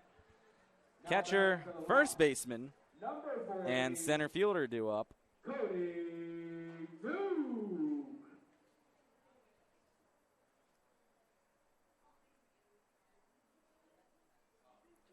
Duke 0 for 1 with a strikeout, as he'll have Braden Nelson here. Nelson, 56 pitches through 3 innings of work.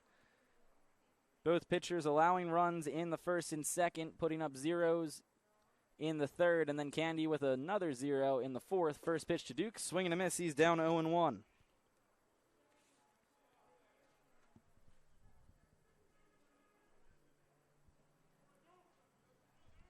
LaCourie, the lefty on deck, will be getting his first at bat of the ball game after this. First pitch, or second pitch to Duke, 0-2 as he swings through that one.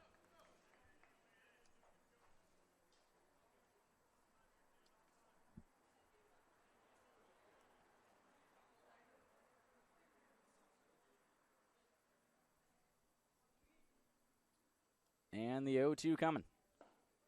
Called strike 3. Duke retired on strikes, and that'll bring up Jeff LaCourie, who came on to pinch run for Kyler Marquis, and will be getting his first at bat of the ball game. One away for LaCourie.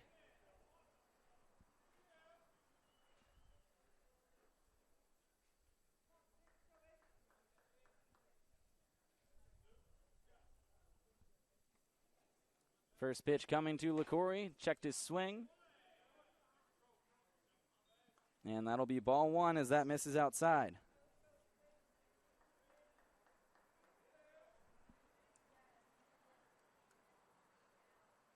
And the 1-0 to LaCourie. Chopped to first, and that one will be had by Sullivan as he takes it to the bag. 3 unassisted. LaCourie retired for the first time. Brings up Vaughn Brown. Vaughn Brown.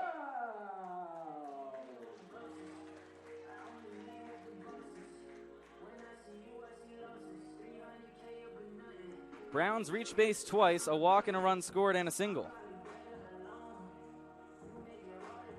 Among the conference leaders in many offensive stats, he'll bat now with 2 away and nobody on. Third baseman Erhard, even with the bag, rest of the infield's back, and ball 1 down low to Vaughn Brown.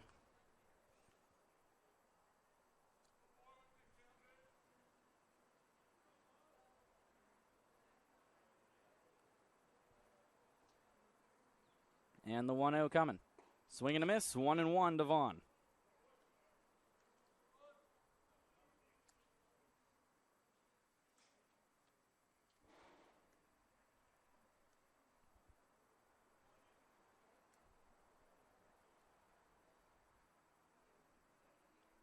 And the pitch, Vaughn tipped it off the end of the bat, and that's going to catch the throwing hand of the catcher, McDonald, as he takes off his helmet in pain there and shakes that hand out.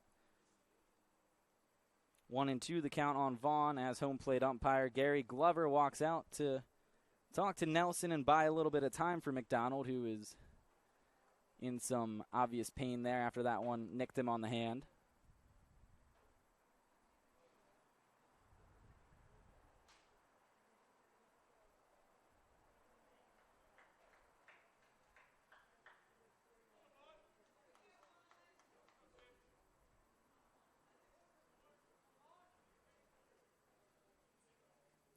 One and two the count, and the pitch on the way to Vaughn. Chopped foul, and he stays alive. 10 pitches in the inning for Nelson. He threw 8 last inning, so 27, 21, 8, and now 10, so the pitch count getting more manageable for him. 1-2 on the way. Vaughn pops it up, and that'll get out of play as he stays alive yet again. Camerig on deck for the Mocs.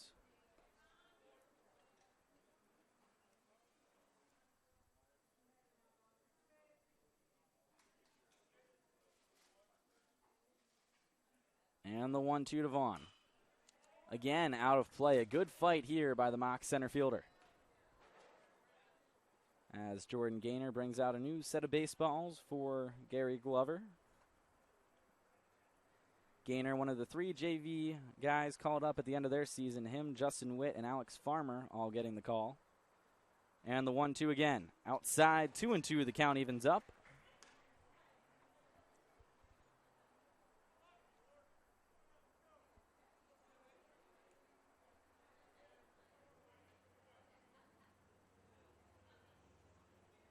And the 2-2 coming. Swing and a miss. Vaughn down on strikes. 2 strikeouts in the inning. Mocs retired in order for the second time in a row. That's 70 pitches now for Nelson, 14 in the frame. Mocs leading by 2. We're heading to the 5th after this.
And we're back. Due up, Jamarcus Lyons, Luke Glancy, and Luke McDonald, 4, 5, and 6 in the Spartans lineup against Jared Candy. First pitch to Lyons, swung on and missed. He's down 0-1. Candy, 87 pitches through 4 innings of work. Lyons, 0 for 2, a pair of flyouts, 1 to left, 1 to center. And the 0-1, down low, 1-1.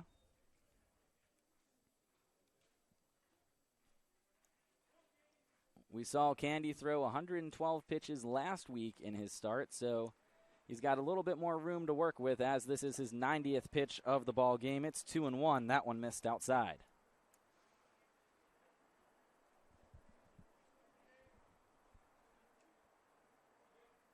Barry, even with the bag, the rest of the infield back for the Mocs. Inside again, 3-1.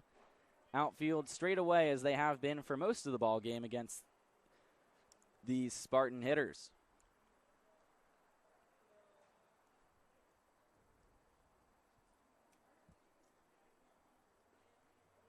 And the 3-1 on the way from Candy. Up and in, just missed him, but that'll be ball 4 as Lyons reaches with the leadoff walk. Now batting, number 29, Third time in 5 innings that the leadoff man has reached for the Spartans. The first in the second inning, and now again here in the 5th. Luke Glancy, the right fielder, 1 for 2, a 2 RBI single, and a pop-up in foul territory to left field. Drove in 2 of the 3 runs in the first inning for the Spartans. First pitch to him. In there for a strike, 0-1.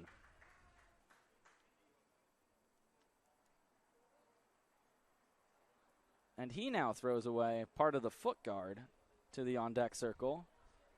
Kept the shin guard part, but got rid of the foot guard, which that's the second time we've seen a Spartans batter just disregard a part of an Evo shield today, which is something you don't typically see at all. That one's grounded to first, could be 2. Feed to short in time as covering the bag is Zack Scott, and the throw back to first also in time.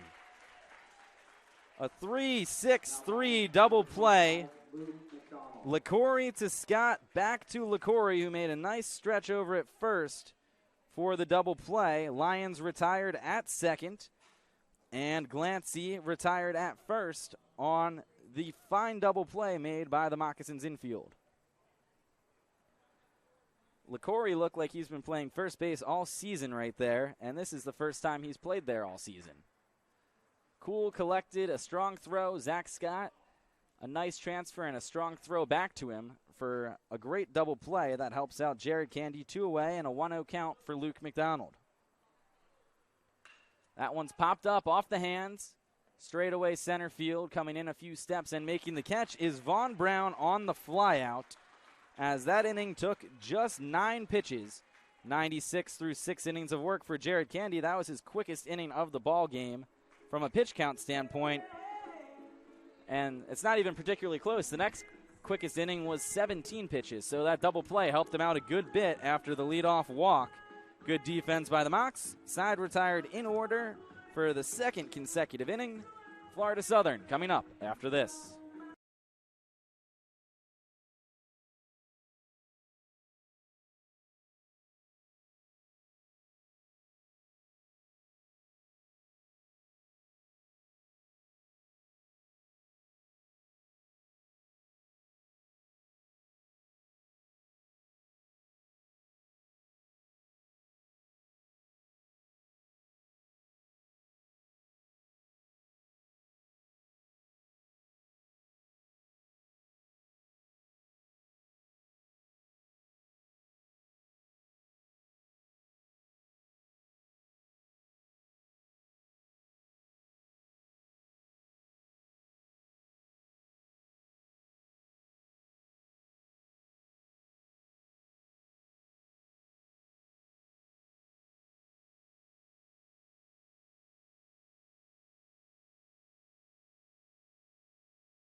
Due up in the bottom of the 5th for the Mocs. It'll be Cameron, Barry, and Scott. 2, 3, and 4 for Florida Southern.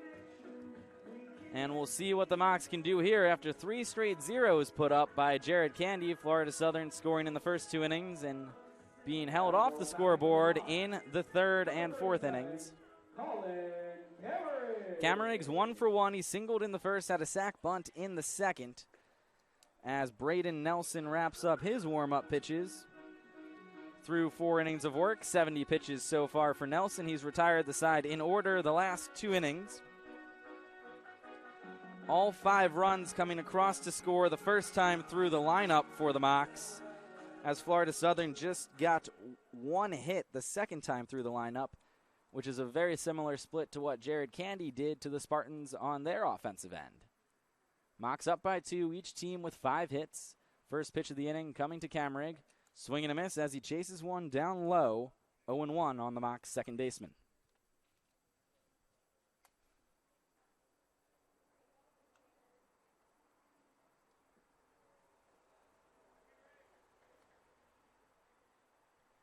And the 0-1. Camrig ropes it down the third base line, and it's 0-2 as that one got foul.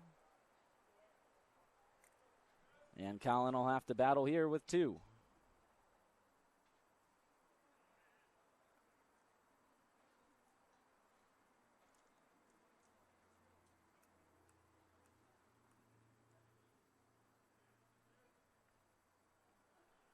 Oh and 2, down low, 1-2 now the count on Camrig as he looks to get on as the leadoff man here in the 5th.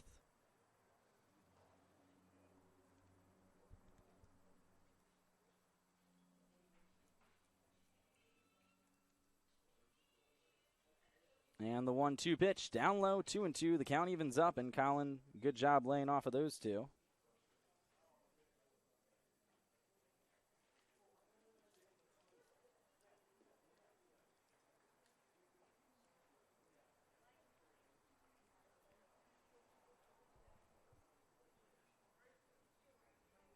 And play slowed down here as that one went off the home plate umpire, Gary Glover.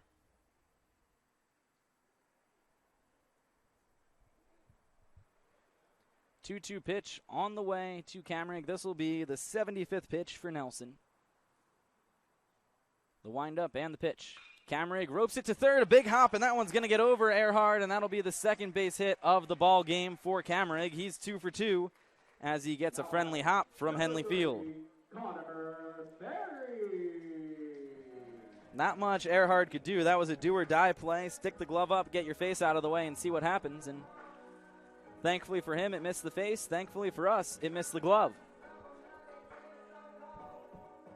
And a great battle by Camry gets the leadoff man aboard for Florida Southern. And again, a similar story between the two teams. That's the third time in 5 innings the Mocs have had the leadoff man aboard as Connor Berry takes strike 1. Both teams with the leadoff man on in the 1st, 2nd, and 5th innings.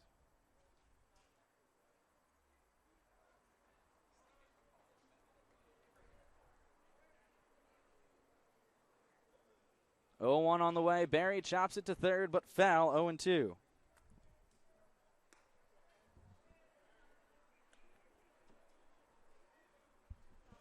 Berry again will have to battle with 2 now, just as Camrig did a moment ago. Connor reached on a fielder's choice and scored in the 1st. He grounded out but got an RBI for it in the 2nd. So he's 0 for 2, a run scored and an RBI. An eventful 0 for 2. As that one's down low, the count goes to 1-2 now on Connor Berry.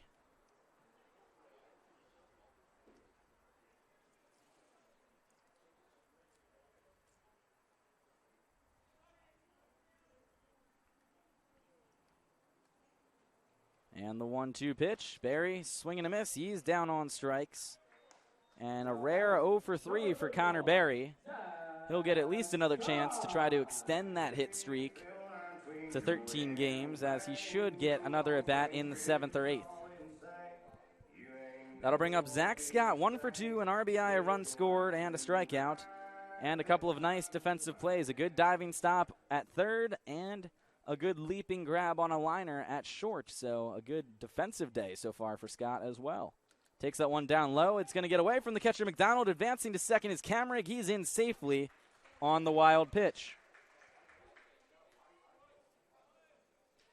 Camrig, a great aggressive read from first, gets himself into scoring position with 1 away. And that's the aggressive base running we see so much from this Mocs team, with Negro in the third base coach's box and Lucas Weitzel over in the first base coach's box. They're very aggressive, and it typically works out in favor of the Mocs as the count goes to 1-1 as Scott swings through that one.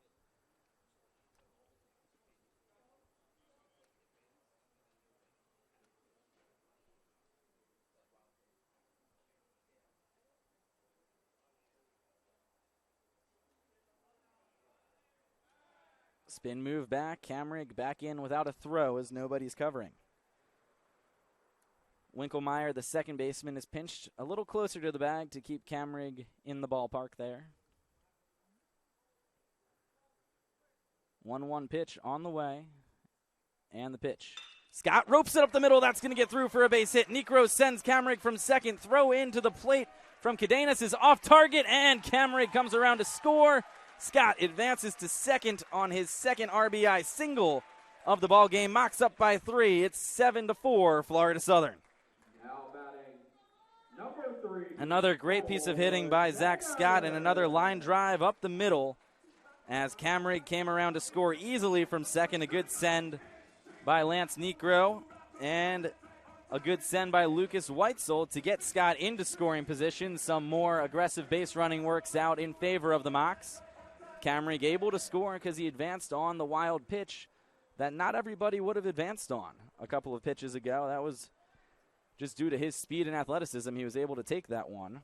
Sainert comes up now. He's 1 for 2, a single, a run scored, and a fly out. He takes ball 1 inside. Runner on second as Camry and Scott trade places. Zack Scott now on second base with 1 away, and Tor Sainert in a 1-0 count. Sainert, who leads the conference in slugging percentage. 824. Vaughn Brown, Jacob Teeter right behind him. The Mocs have the top 3 sluggers in the conference in their lineup. 2 of them starting today in the outfield. And the 1-0. Breaking ball, didn't break enough. 2-0, that one missed high.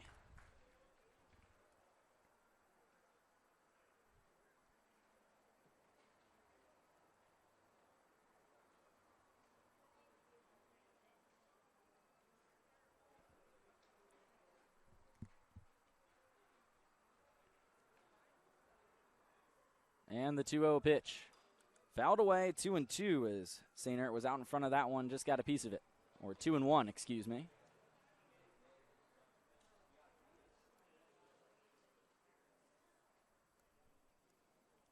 Wells on deck, Squares in the hole for the Mocs.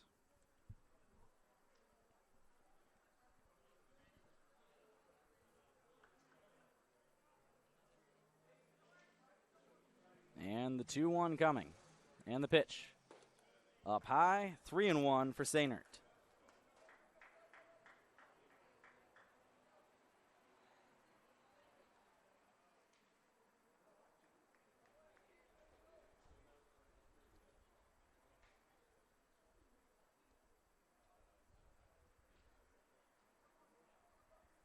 And the 3-1 down low, ball 4. Sainert draws the walk. Runners on first and second. Sainert and Scott for Nick Wells. Wells, who gave the Mocs the lead back in the first with the grand slam to left field. Check swing back to the pitcher on a 1-3 put out. He's 1 for 2 with polar opposites in his at-bats. The grand slam, his 4th home run of the season, and it couldn't have come at a better time as the Mocs were down 3 early, and just like that, we're up 2. Squares on deck, 1 away, 2 on for Florida Southern. And the pitch to Wells. Swing and a miss, 0-1. Camrig already in to score. Scott on second, he had the RBI single. Sainert with the walk, he's on first.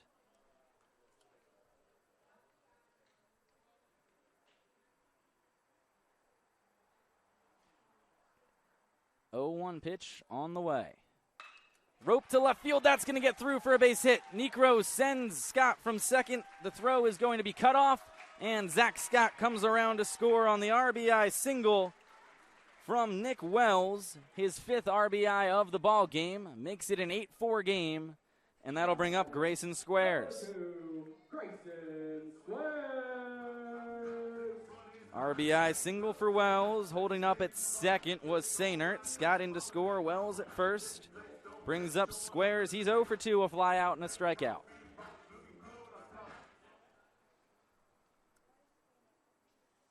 This will be the 90th pitch for Braden Nelson. There is action in the bullpen for the Spartans, and it looks like that will be it for Nelson as the Spartans head coach is coming out.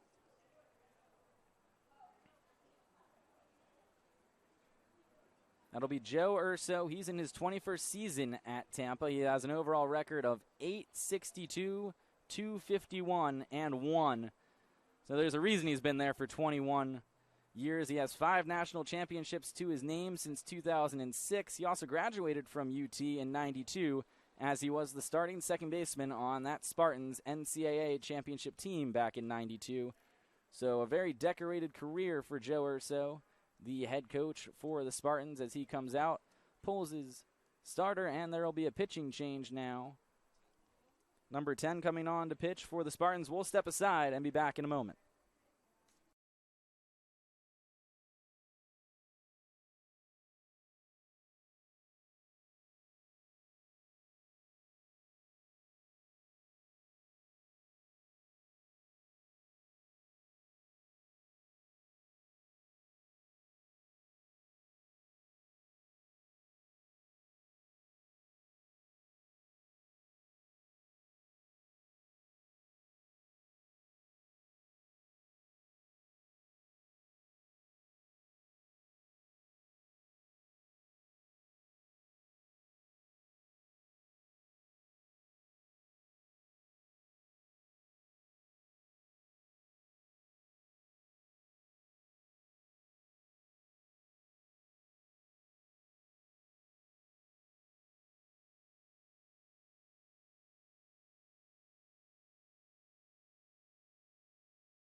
And we're back, everybody. Pitching change for the Spartans. Number 10, Nick Konstantakos on the mound, a 1.69 ERA, 5 appearances, 10 2/3 innings pitched, so typically a 2-inning guy out of the bullpen.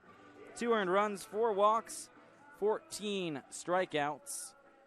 Opponents hitting just .220 against him, and Grayson Squares will be the first mock he sees. Number 2, Grayson Squares. Sainert on second, Wells on first. 2 runs already in for Florida Southern. Those 2 base runners are both going to be credited to the line of Braden Nelson, depending on what happens here with Squares at the plate. 1 out, Cody Duke on deck for the Mocs. Jeff LaCory in the hole.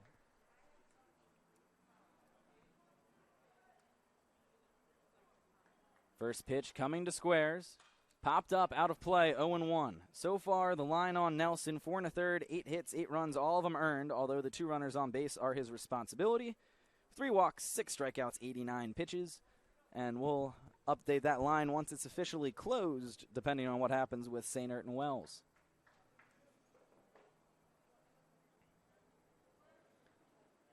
(0-1) the count on Squares. And the pitch. Up high, 1-1 as it evens up to the Mocs DH. Squares, the designated hitter duties today, also does play the outfield. Came to Florida Southern after spending 3 years at Hofstra University.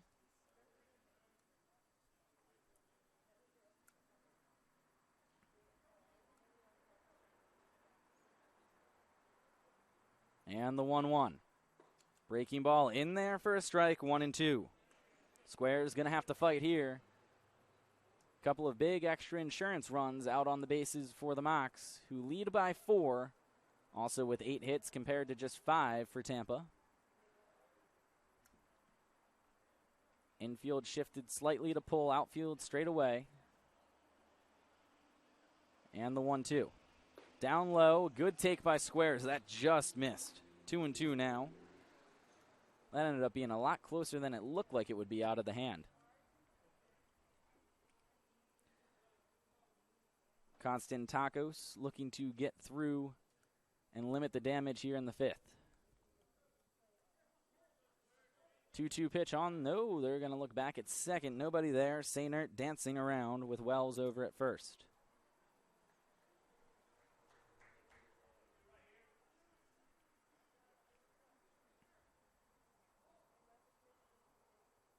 And the 2-2 to Squares. Runners go. That's going to miss outside. Throw to second. Not in time. And it'll be a double steal for the Mocs. Sainert steals third. Tampa caught off guard as Wells steals second. And the Mocs execute a perfect double steal. 2 runners in scoring position. And a full count to Grayson Squares. Cody Duke on deck. 1 away. Infield in now for Tampa. Bunch of ways the Mocs can get a run here. payoff pitch coming to squares. And the pitch. Swing and a miss. Got him to chase down low. He's retired on strikes. 2 away for Cody Duke. As Constantakos battles back to get squares.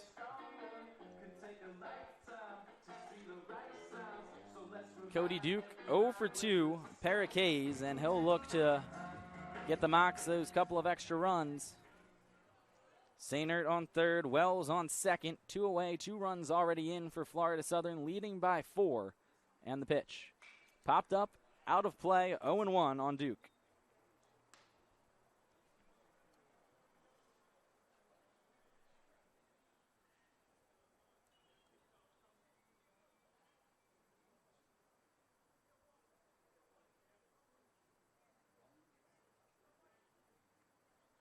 And the 0-1 on the way. Breaking ball misses inside, 1-1.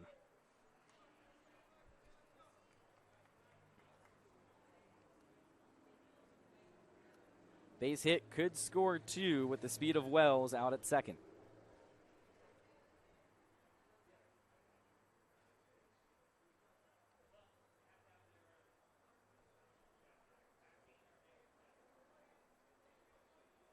And the 1-1 coming.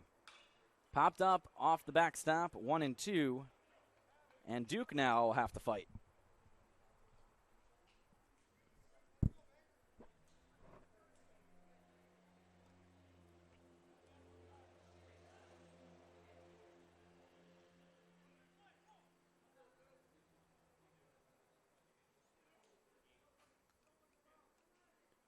And the 1-2. Rope down the third base line, just foul. That could have scored both easily. As Duke puts up a good fight here and just missed an extra base hit.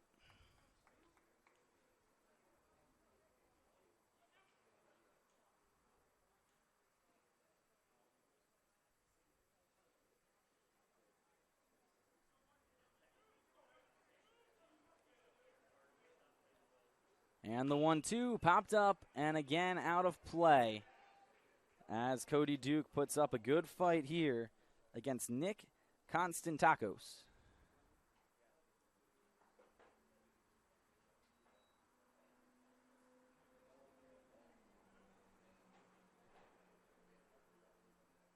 (11 pitches for Constantakos so far. And the 1-2 once again on the way to Cody Duke. Popped up. This one in foul territory could be playable. Ranging over is Sullivan right near the Mocs dugout. He'll make the catch as Duke pops up in foul territory to retire the side. Mocs send 7 men to the plate. Score 2, strand 2, leading by 4. We're heading to the top of the 6th here at Henley.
Due up in the top of the 6th for the Spartans.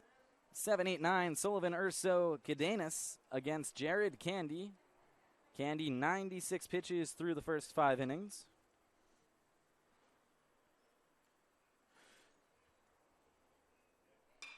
First pitch of the innings popped up left side towards left center. Vaughn Brown ranging over, and he'll make the catch in the gap for the first out of the inning on just 1 pitch. Bringing up J.D. Urso. A double, a run scored, and a walk. He's reached base twice as Candy looks to extend his outing by an extra inning or 2 and save some of the bullpen for the Mocs.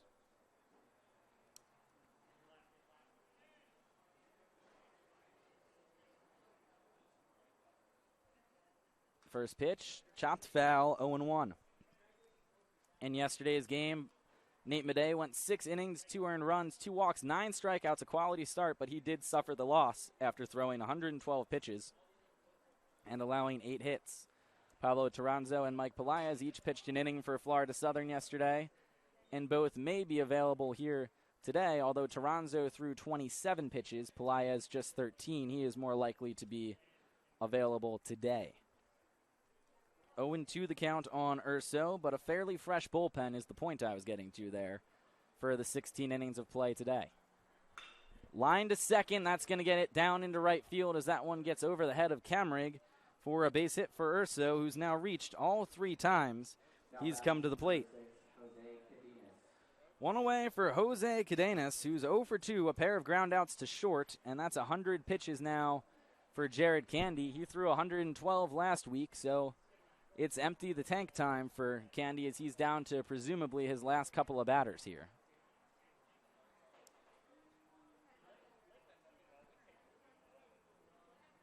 Pickoff move back in just barely is Urso as LaCory applied the tag.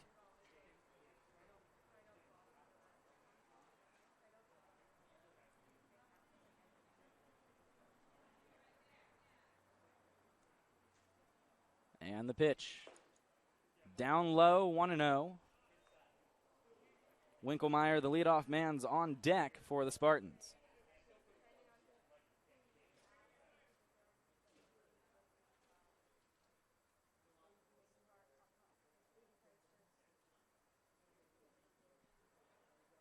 One-0 pitch on the way. Breaking ball doesn't break enough. 2-0.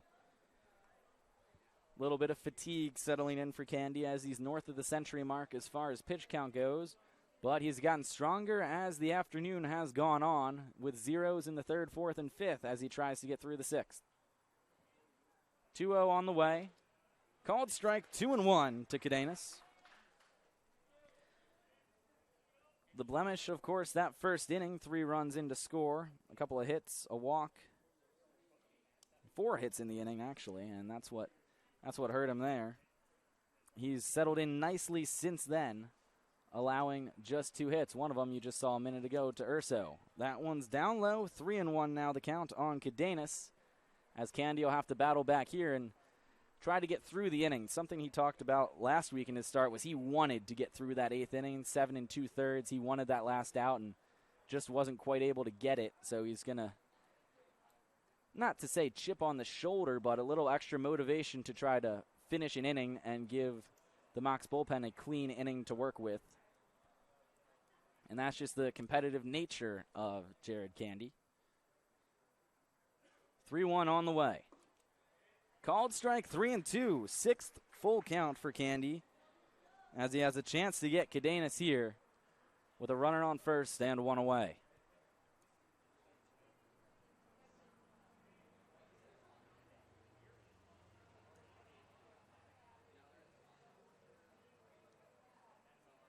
Candy peeks over to first. Payoff pitch on the way. Chopped back up the middle. Scott has it, has to go to first, and he'll get the 6-3 putout. Only play Zack Scott had, as that ball was not hit hard enough for the Mocs to try to turn a double play. The fielders, or the 6-3 putout, advances Urso to second. 2 outs, a runner in scoring position for Nick Winkelmeyer. 1 for 3, a single, a run scored, a strikeout, and a ground out. As he'll face Candy for the 4th time as Jared tries to get through this 6th inning and finish his start on a strong note.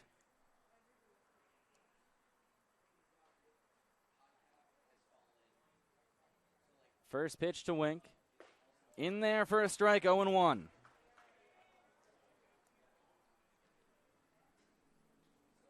Mocs have scored in the first, second, and fifth innings. Tampa scoring in the first and second, as Candy has shut him out since then. 0-1 on the way. Breaking ball chopped up the middle. Backhanded by Camrig. Feed to first in time. 4-3 on the putout. And the side is retired. One does reach on the single by Urso. He's left stranded.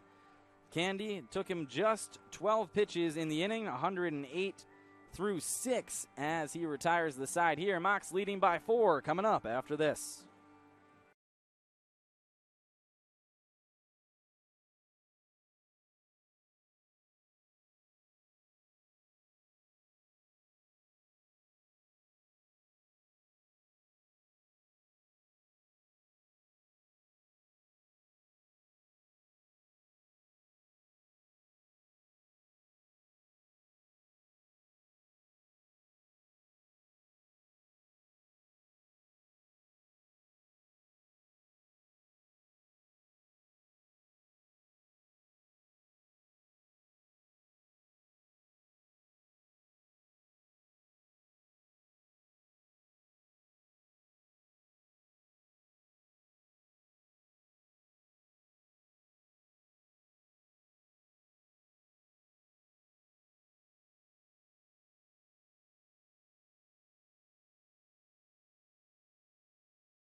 Andrew Pauling here with you on the SSC Digital Network. Bottom of the sixth, that Henley due up for the Mocs.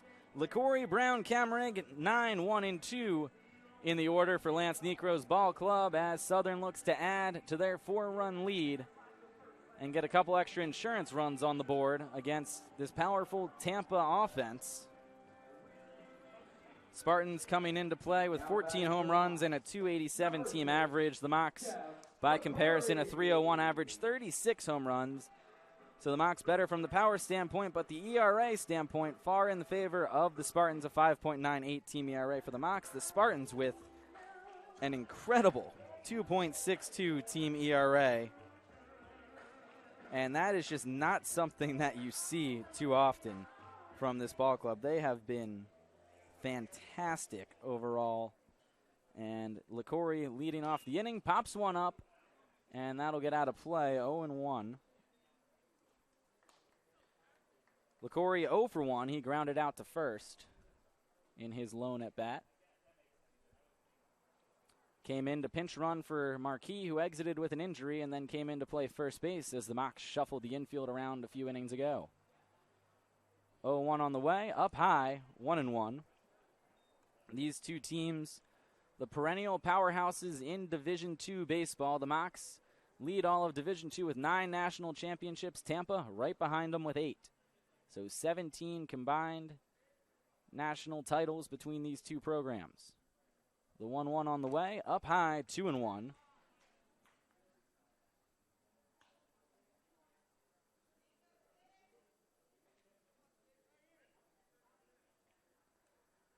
No other Division II school has more than 3 NCAA titles. So that just tells you how outstanding these programs are. As that one's grounded to second, Winkelmeyer has it, and the 4-3 putout will retire LaCorey for the first out of the inning.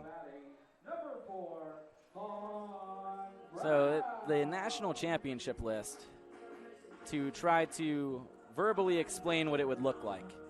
There's Southern at the top, right behind is Tampa. Then there's a huge gap, and then everyone else. Just to put that into perspective for the talent and the history of these two programs, really have to appreciate greatness. And as far as Division II baseball is concerned, this is the top of the tower here. And speaking of greatness, Vaughn Brown in an 0-1 count. He has had a great season, which is the understatement of the day for the Mocs. He's reached twice, scored once. 11 home runs, that leads the conference, a .383 average, 5 doubles, slugging .852, and he pops that one into right center field, going back and off the base of the wall as that one gets down, and a stand-up double for Vaughn Brown. That went a lot further than it looked off the bat. That ball carried, and that's just how strong Vaughn Brown is. Able to muscle that one off the right center fence for a one-out double. His second hit of the ball game.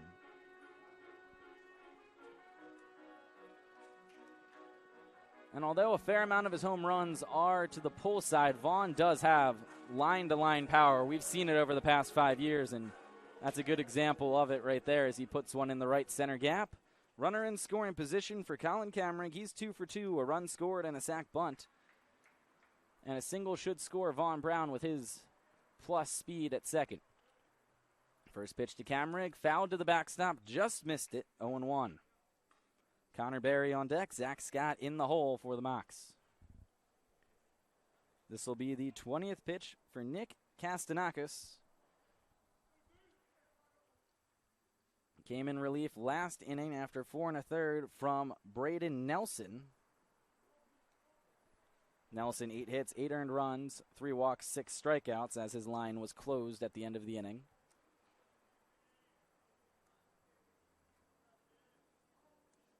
(0-1) on the way.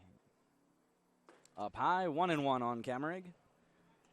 Folks, remember today is a doubleheader. We will have approximately a 30-minute break in between ball games, and then click on into the link for Game 2 if you plan on joining us. That should be a 7-inning Game 2 today. For Game 1 will be 9 innings.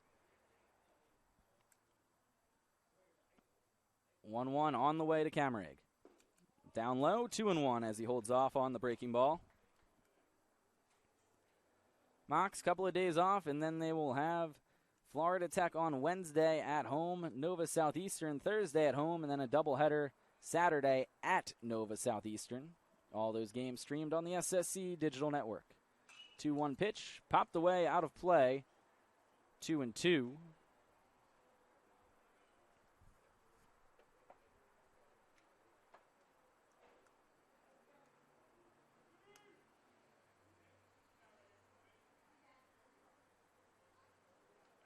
Vaughn Brown on second, 1 away. 9 hits for the Mocs. They're going to spin back and look at Vaughn. Florida Southern already with a couple of stolen bases in the ball game.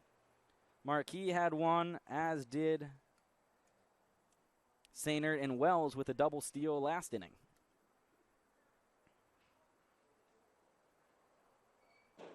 (2-2) on the way. Breaking ball doesn't come down enough. Full count for Kamrig. Third full count for the Mocs from an offensive standpoint.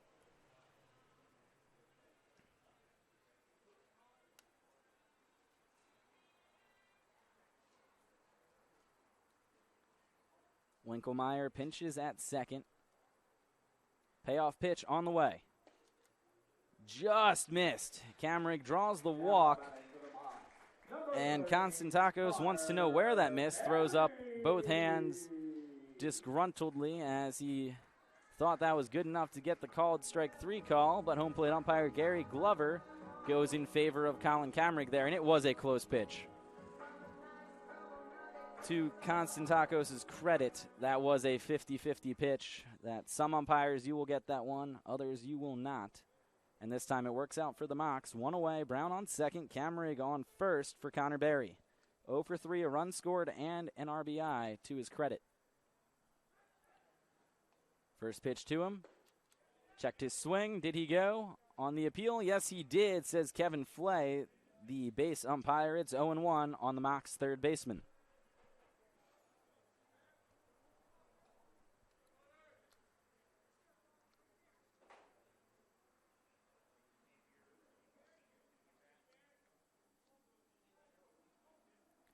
(0-1) coming.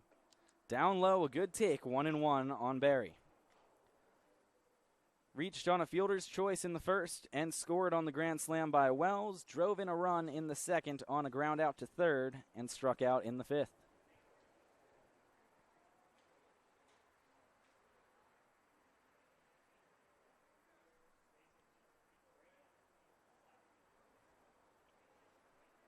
(1-1) on the way. Wind up and the pitch. Runners go. Berry fouls it to the backstop as it goes to 1-2. Vaughn Brown looked like he probably would have had third base stolen there. But as you're already a couple pitches into the at-bat, you can't necessarily just put on a take there if you're Connor Berry. So he took a good hack and just missed it.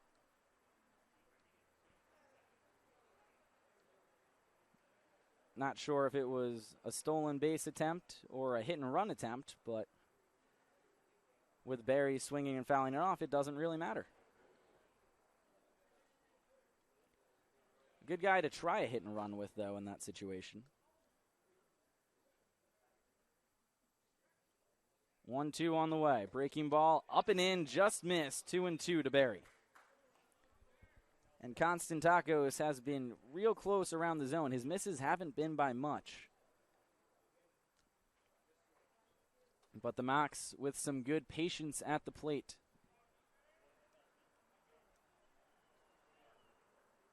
2-2 on the way.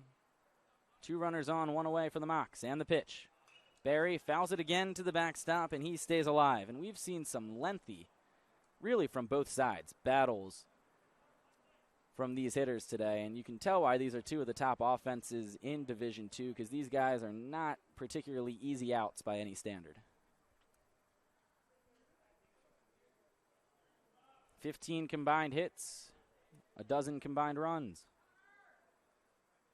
And the 2-2, runners go down low. Throw goes to second. Kammerig is going to be out as Vaughn Brown's able to steal third base. The throw does go to second, and Kammerig caught stealing with Vaughn Brown successful in his attempt to steal third.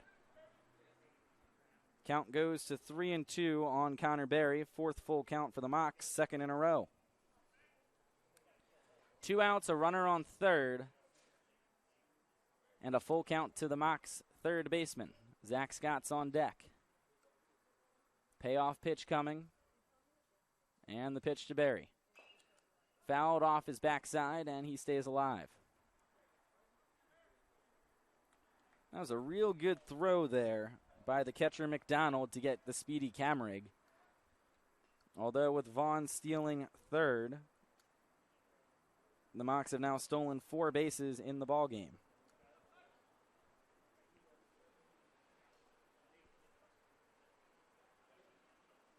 Payoff pitch again on the way to Berry. Down low and away, he walks and reaches base. Runners on the corners for the shortstop. You heard that right, Zack Scott. As he switched to short a few innings ago, as the Mocs shuffled their infield around. The longtime third baseman getting his first looks at short, and he's made a couple of fine plays to his credit since that switch happened. 20 pitches in the inning for Konstantakos. Runners on the corners, Berry and Brown, 1st and 3rd respectively. 2 away for Zack Scott.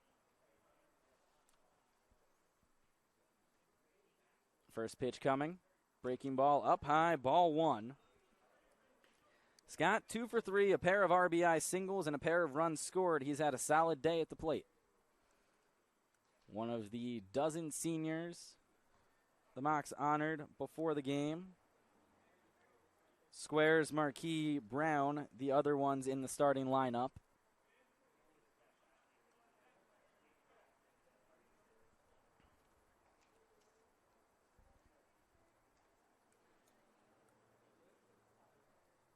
And the 1-0. In the air, right field, going back is Glancy at the track, and he's going to run out of room. A 3-run home run for Zack Scott, his 2nd of the series. Blows this one open. Mocs up 11-4 as Zack Scott goes the other way for his 6th home run of the season. 2nd home run of the ball game for the Mocs. For Zack Scott, that's RBIs number 3, 4, and 5 in the ball game. He's scored 3 runs. He's driven in 5. Zack Scott's been the one-man wrecking crew at the plate for the Mocs. Berry and Vaughn Brown coming around to score. 2nd run scored in the ball game for both of those Mocs as well. Brings up Sainert, swinging a miss. He's down 0-1. He walked and singled. He's flown out as well. He's 1 for 2. 35 pitches now for Konstantakos. 10 hits for the Mocs, 11 runs across the plate, 7 of them coming on the 2 home runs. The grand slam by Wells and the 3-run shot by Zack Scott, as that one's off the hands, foul territory, and caught by the first baseman Sullivan to retire Tor Sainer. The Mocs send 6 to the plate. They score another 3, currently lead it by 7 as we're heading to the 7th here at Henley.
Pitching change for the Mocs. Jared Candy out of the game now. 6 innings, 6 hits, 4 runs, all of them earned. 4 walks, 2 strikeouts, 107 pitches, but he did his job and kept the Mocs in front after rebounding nicely from that first inning, wherein he allowed 3 runs, 1 in the second, and then 4 straight zeros on the board. So Candy, an excellent job of rebounding after a shaky first inning, settled in and had 5 great innings after that. Thomas Spinelli now on the mound for the Mocs. He's got a record of 0-2, 10 appearances, 1 start, 3 saves. That leads the team. A 2.65 ERA, 17 innings pitched, 13 hits, 5 earned runs, 14 strikeouts. Opponents hitting .217 against him. The senior, one of the dozen honored before the ball game, has spent the past 5 years in Lakeland. He attended Ole Miss his freshman year in 2017.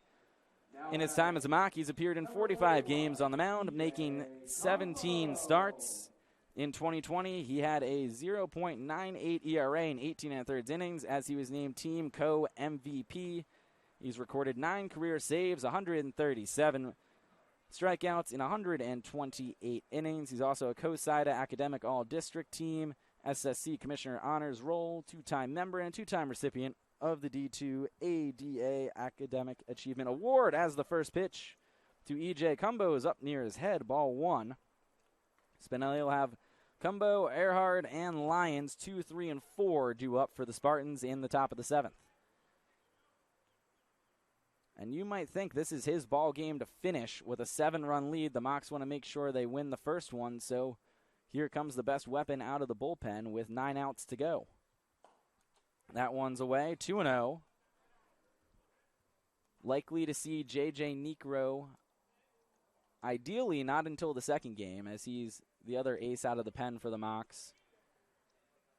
And we talked to him earlier, and he said most likely he'd be coming in the second game or even possibly starting it. We'll see how that lines up. It just really all depended on how the usage of the bullpen went in game 1 here.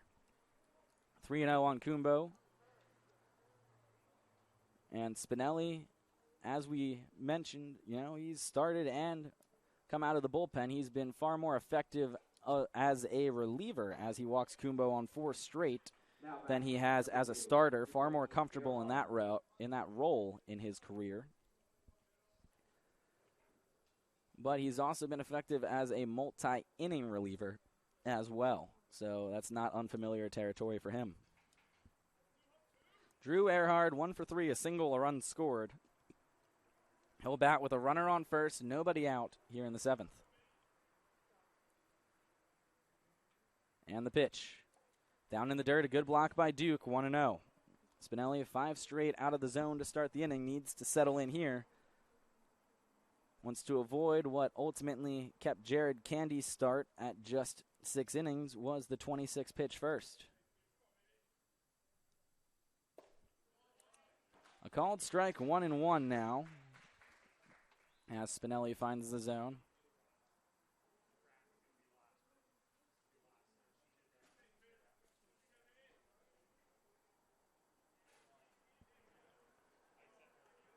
Pickoff move, back in safely is Kumbo. Stat correction from earlier in the game from Wayne Keeler. Rule 10-11. Vaughn Brown does not get a stolen base as Camrig was caught trying to steal, so no stolen base credited as that one's chopped, and that's going to get through on a big hop to left field. Runners on first and second with nobody out. Thank you to Wayne for that stat clarification. With Camrig caught stealing, there is no stolen base for Vaughn Brown from last inning. As always, Wayne providing us some game notes, some stat clarifications, and our historical nuggets that we put in throughout the broadcast. So, of course, thanks to him again, as he's been providing those to us all season long and all 4 years for me in the booth here at Henley. First and second, Jamarcus Lyons, the left fielder, takes strike one. A walk and a single to left field. Spinelli in a little bit of trouble here in the 7th as he could use a nice double play ball to get things moving. Lyons 0 for 2, a pair of flyouts and a walk. And the 0-1 from Spinelli outside, 1-1.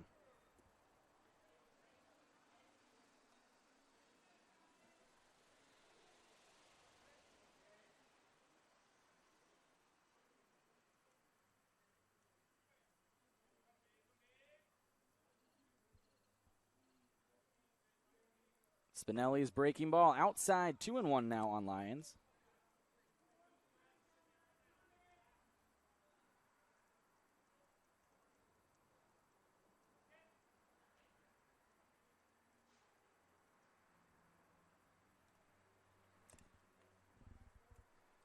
Luke Glancy on deck for the Spartans. The 2-1 from Spinelli, chopped to Zack Scott at short. This could be 2. Feed to Camrig in time, feed to first, also in time.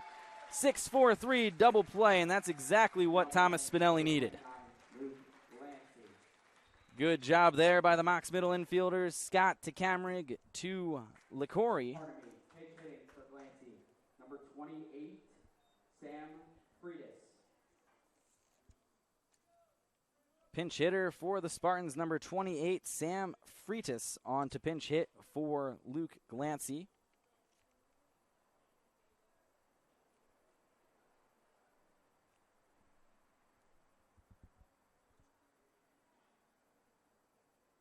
Freitas, an average of 108 games, all of them off the bench, 1 for 10 with a run scored. That one's going to get in there for a called strike. 0-1, 2 away, and a runner on third. That's E.J. Kumbo, who led off the inning with a walk. Spinelli a chance to work out of this one without any damage. 0-1 pitch on the way. Fouled away, 0-2. And just that double play a minute ago, you look at the 3 infielders involved, none of them started at that respective positions on opening day. Camrig's made a handful of starts at second. LaCorey's playing first for the first time this season, and Scott's playing shortstop for the first time in his career. So a nice job of communicating and just being aware as that one misses in, 1-2. You've got to give credit because when you have the defensive mixes that we've had with the Mocs as far as mixing it up on the defensive end and guys getting playing time that might not typically start at those positions, that was just a nice job up the middle for those guys knowing what to do, knowing how to make that feed, and especially with the lack of reps together. As that one swung on and missed, it's going to stay by the plate. Duke's got a fire to first with 2 outs, and he gets it on the strikeout. Spinelli retires the side, but to wrap up... Yikes. And it's a 9-inning game, as our PA announcer thought it was a 7, so ignore that if you ever heard that on the microphone. But nonetheless, to wrap up the point, just good communication by the Mocs. and a job well done by the infield. Spinelli gets through the inning with just 15 pitches. We will be back. Time to stretch at Henley.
Due up for the Mocs in the bottom of the 7th. Wells, Squares, and Duke.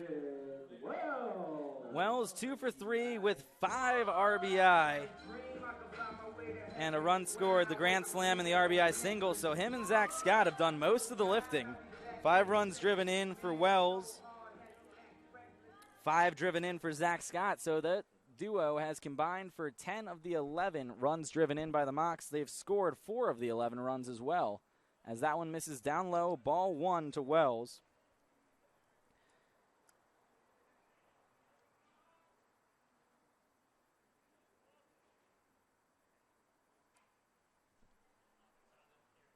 One-0 pitch on the way. Popped up, right side. Winkelmeyer moves back and makes the call and the catch to retire Wells. So to look at that up and down the scorebook here, the only RBI not by Wells and Scott was on the ground out by Connor Berry. He's also scored twice, keep that in mind. But the other 10 just from those two, which is just to show you that they've done an excellent job. But the runs scored are all over the board. Brown with 2, Camrig with 1, 2 for Berry, 3 for Scott, 1 for Sainert, 1 for Wells, 1 for LaCory, as Grayson Squares is in a 1-0 count. Cody Duke on deck for the Mocs. 1-0 on the way. Down low, 2-0 to Squares. 0 for 2, a fly out, a pair of strikeouts.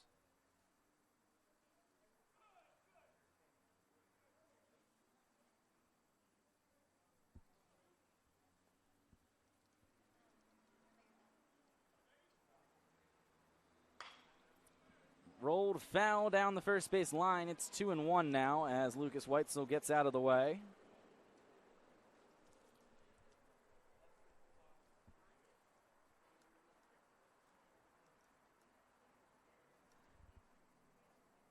Constantakos tying his shoe out on the mound.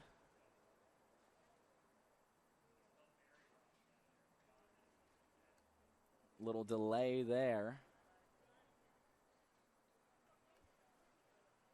And the pitch. Again, roped foul down the first base line. It's 2-2 on the Mocs DH.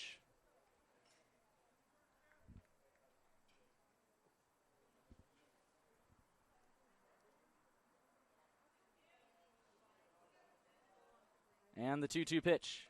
Down low, a good hold by Squares. The count runs full. 5th full count for the Mocs from an offensive standpoint.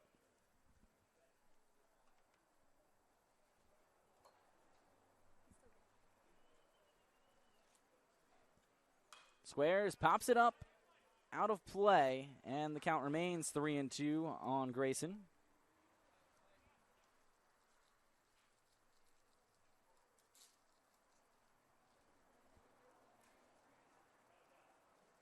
Payoff pitch on the way. Called strike 3, squares down looking, 2 away now as he gets a tough break on that one. Looked to be just at the edge of the zone, and that'll bring up Cody Duke with 2 away. 45 pitches now for Stanakos. And my producer Lawton and I have some smiles on our faces as our Jimmy John's order just got in for our in-between game snack. Thank you to Florida Southern Athletics for providing the mid-game lunch for the student workers here today. And we are happy campers. We both got cookies with our Jimmy John sandwiches as Cody Duke ropes that one down the left field line, foul, 0-1. And Lawton opted not to color commentate today, but he's got a big smile on his face, as do I. Best part about the doubleheaders is the free lunch, correct? Yeah, he nods his head yes, in agreement. 0-1 on the way to Duke. Up high, 1-1.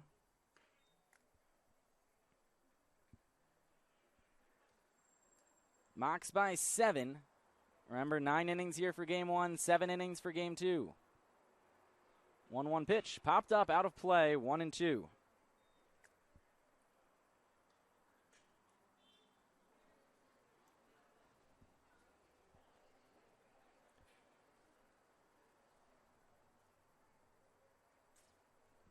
And the 1-2 coming. Wind up and the pitch to Duke. In the air, right center field. Ranging back and making the catch on the warning track is the right fielder, Glancy, who was actually pinch hit for, so that would be Freitas taking over in right field. And that'll retire the side for the Mocs. They go down in order here in the 7th. We're going to be coming back top of the 8th after this.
And we're back by top of the 8th for the Mocs and the Spartans. McDonald, Sullivan, Urso due up. Mocs by 7 right now. And Thomas Spinelli still on the mound. 15 pitches in the 7th. Stranded 1 base runner, allowed 2 to reach on a walk, a single, struck out 1. Number 25, Luke McDonald. McDonald 0 for 3, or 0 for 2, a fielder's choice, a walk, and a flyout.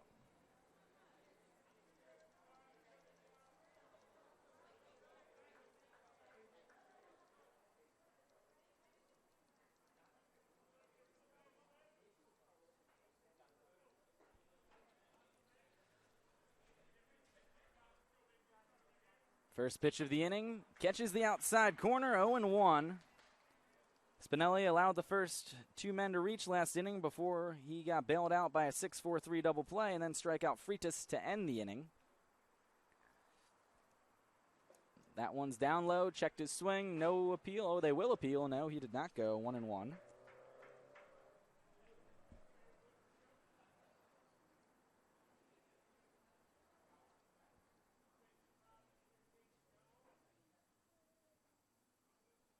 1-1 coming. A called strike on the fastball, 1-2. Spinelli filling up the zone here.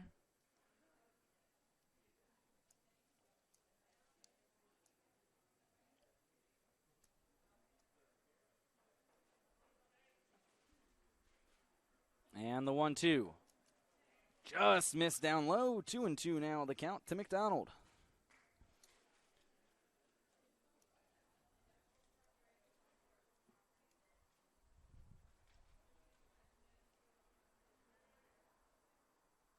And the 2-2 outside. That one rolled off the hand. and ran away from him. A full count now. 7 pitches, or 7 full counts for the Mocs from a pitching standpoint.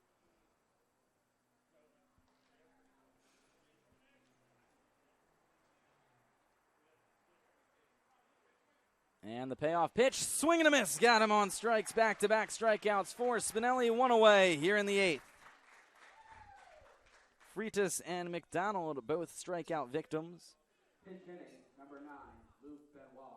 There will be a pinch hitter coming up, Luke Benoit coming up to pinch hit for Dan Sullivan.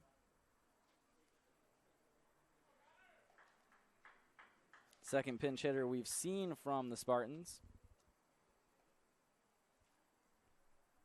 1 away for Benoit. Urso on deck. Dan Sullivan is done. A pair of flyouts and a hit by pitch. He reached base once, and Benoit takes over for him here. Swing and a miss, 0-1.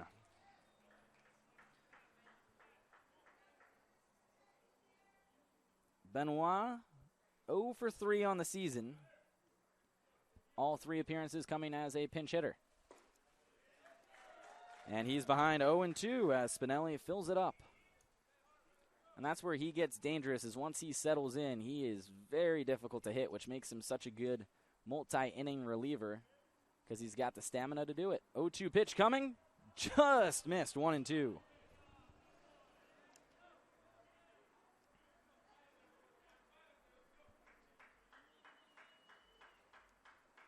Spinelli, one of those guys that's taken advantage of the extra COVID year, had a redshirt year at Ole Miss in his 6th year on a collegiate baseball roster. The 1-2 pitch, down low, 2-2, and 25 pitches now for Thomas, somebody who's just progressively gotten better each season he's been here. Last year, the co-team MVP with the sub-1 ERA, and he's done a nice job this year as well. Mid-2s for the ERA this season for Spinelli. 2-2 pitch on the way from Thomas. Line down the right field line and foul out of play. The count remains 2-2.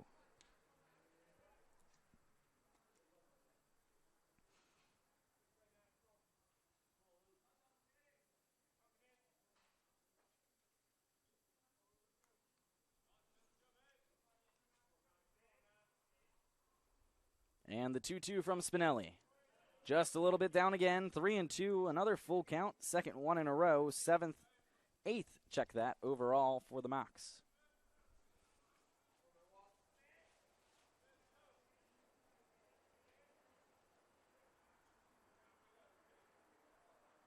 Payoff pitch on the way.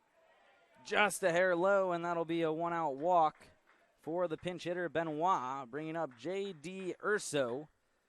Reached base all 3 times. A pair of hits, one of them a double, a walk, and a run scored.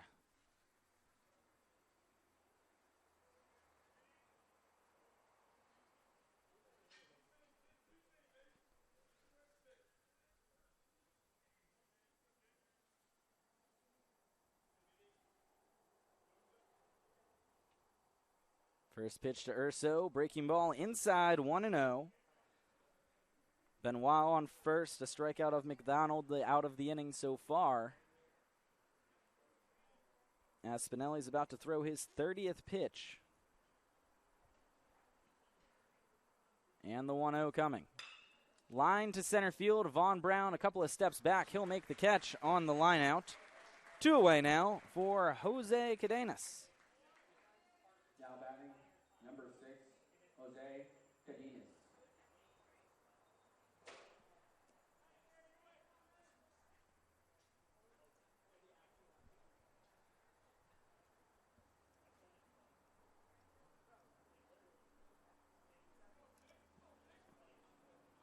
Following the line out to center, Cadenas up to bat 0 for 3, 3 ground outs to shortstop.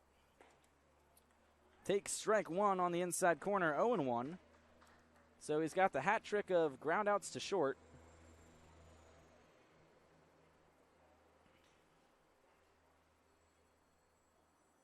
And the 0-1 from Spinelli. Down in the dirt, a good block by Duke, 1-1. Mocs will counter with LaCorey, Brown, and Camrig in their half of the 8th. in what they hope will be the final at-bats for them in Game 1.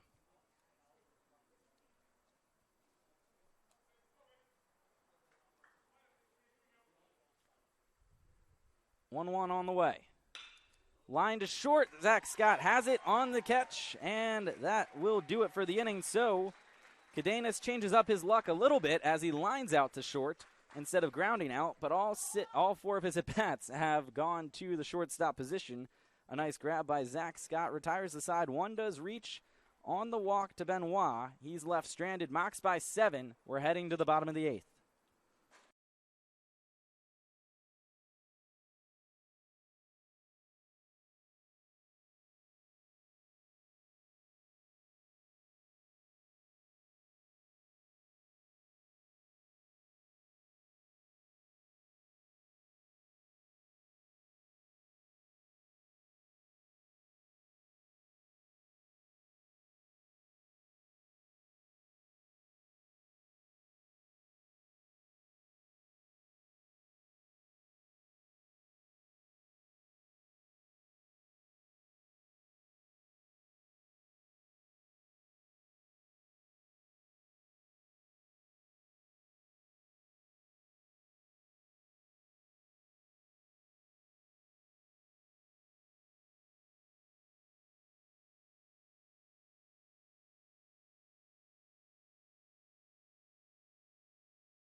Defensive changes for the Spartans. Benoit takes over in right field. Freitas moves to first base. That'll bring up Jeff LaCory, Vaughn Brown, Colin Camarig for the Mocs here in their half of the 8th. 49 pitches so far for Castanacos. First pitch to LaCory outside, 2 2/3 so far for Nick. And a 1-0 count on LaCory, the Mocs first baseman.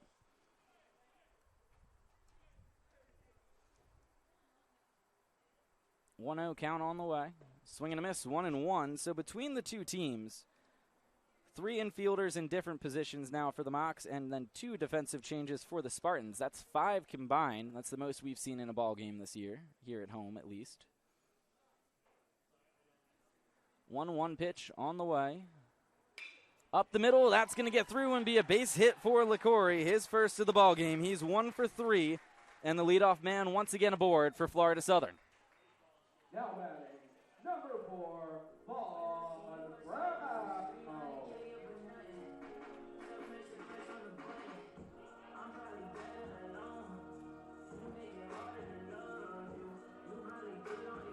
Vaughn Brown, 2 for 3 with a walk and 2 runs scored. Singled, doubled, walked, and struck out. Pickoff move, LaCory back in.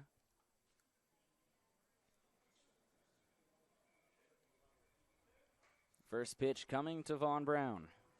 And the pitch. Down in the dirt, a good block by McDonald, 1-0.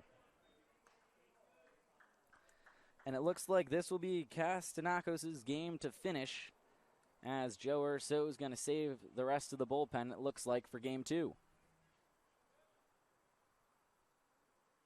Tampa used 3 pitchers yesterday, Paul, Leisure, and Ross. Down low, 2-0. Ross just 14 pitches, Leisure 23 out of the pen, so he is questionable to be available today, I would assume, but Ross with the 14, you would think they would have him back. Pickoff move again, LaCory back in.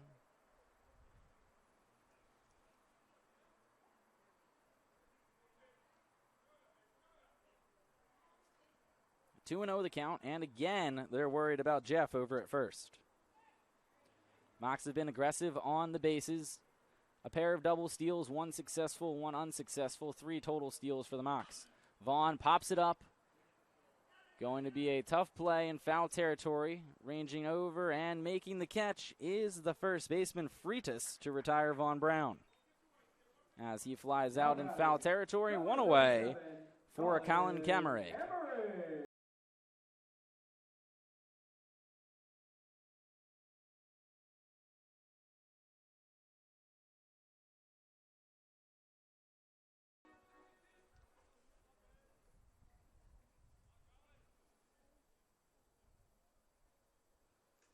Camerig pops it up out of play, 0-1 on the mock second baseman.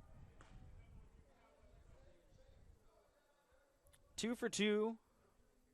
A pair of singles, a run scored, a sac bunt, and a walk. So he's reached base 3 times.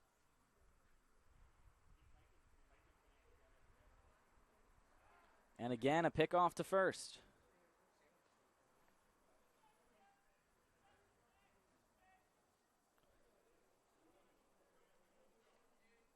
Oh, 1 up and in. That's going to hit him, and Camerig's going to reach. Camerig to first, LaCorey to second.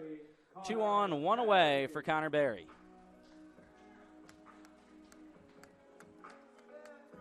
Berry, a couple of runs scored and an RBI.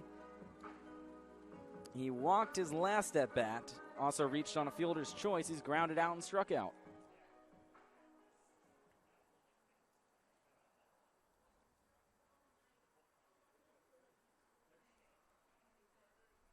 And the first pitch to him.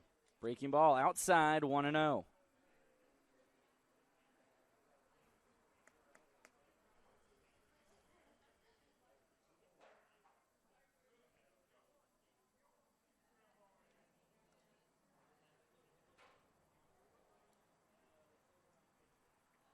Pitch coming. Berry fouls it to the backstop, 1-1.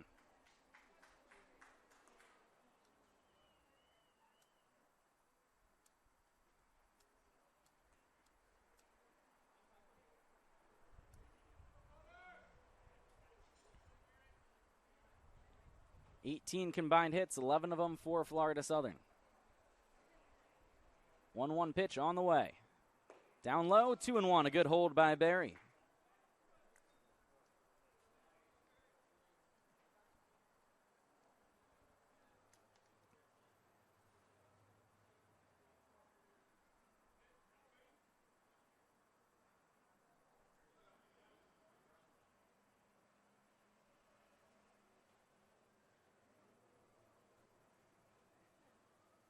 Two aboard, 1 out, 2-1 pitch on the way.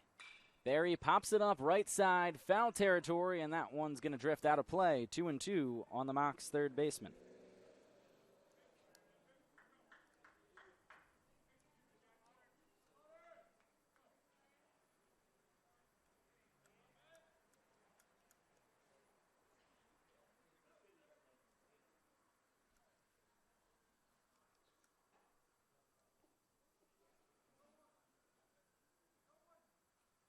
And the 2-2. Outside, the count runs full on Connor Berry.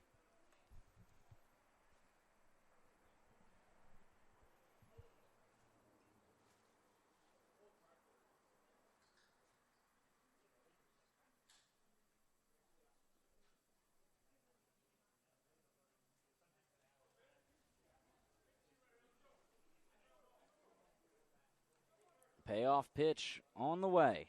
And the pitch. Up high, ball 4, a second walk for Connor Berry, and he reaches to load the bases. Number 31, Zack Camerig to second, LaCorey to third. Bases loaded for Zack Scott, who already has 5 RBI in the game. That likely will be Berry's last at-bat, meaning his hit streak could be ending at 12 games, although he did reach base twice with walks, so the on-base streak lives on for Connor Berry, as he had a productive day at the plate, but no hits to show for it. He had a team-high 12-game hit streak coming into play today. Bases loaded for Zack Scott. And the pitch. Strike 1. Scott, an RBI single and a run scored in the first, an RBI single and a run scored in the fifth, and a 3-run home run in the sixth. He's 3 for 4. 3 runs scored, 5 RBI.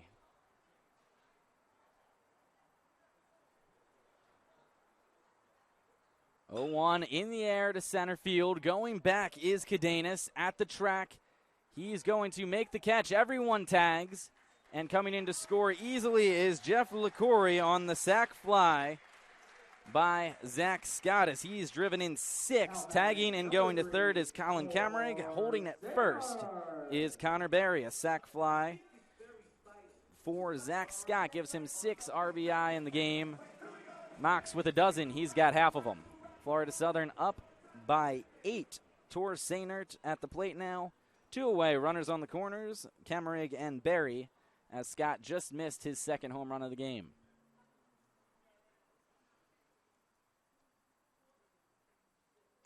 Fouled away, 0-1.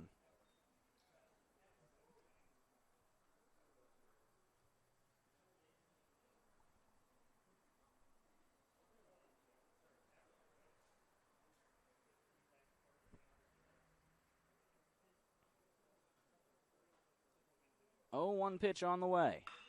In the air to center, going back, Cadenas at the track, at the wall, and he's going to catch it just a step shy of the wall as Sainert pretty much to the same spot that Zack Scott's sac fly just went to. Flies out to retire the side. Mox do get 1. They're up by 8, trying to close it out. Top of the 9th after this.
And we're back. Andrew Pauling with you on the SSC Digital Network. Top of the 9th. Mox up by 8.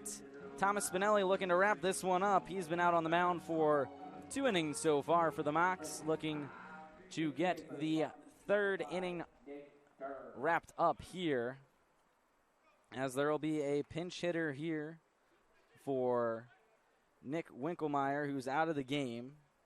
It'll be number 5, Nick Durr, due up. Pinch hitting here in the 9th is Durr. A .212 average, 13 games played, 11 starts. First pitch to him. Swing and a miss, 0-1. Southern with 12 runs on 11 hits. They've stranded 5. Tampa, 4 runs on 7 hits. They've stranded 8. That one's down low, 1-1. Reminder, folks, Game 2 will be about a half hour after the conclusion of this game. 7 innings for Game 2 as we wrap up the 3-game series against the Spartans here at Henley Field. 1-1 on the way.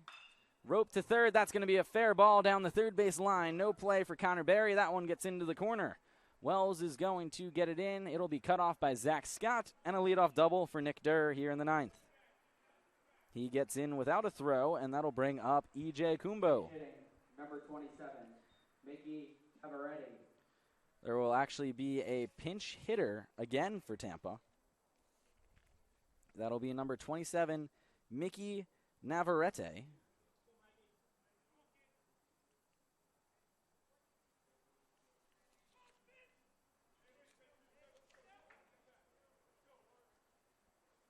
It's number 27, Navarrete, pinch hitting, and a 1-0 count. That one missing outside.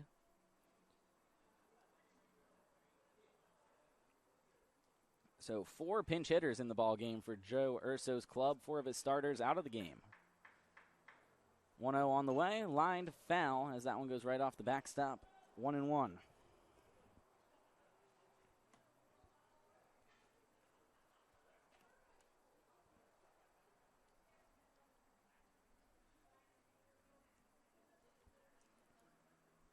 Nobody out. The runner Durr on second. Pinch hit a double a moment ago.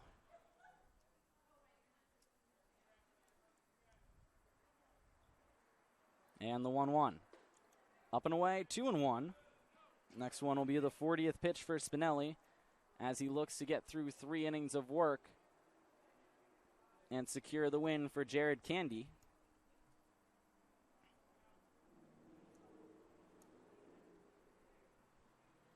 And the 2-1. Outside, 3-1. 40 pitches now for Spinelli. Candy gave up 3 in the top of the first. Mox got 5 in the bottom of the inning and have never looked back, leading by 8 here in the top of the 9th. 1 run for each team in the 2nd, 2 in the 5th, 3 in the 6th for the Mox, and 1 in the 8th. That one's a called strike. Count runs full. 9th full count for the Mox pitchers.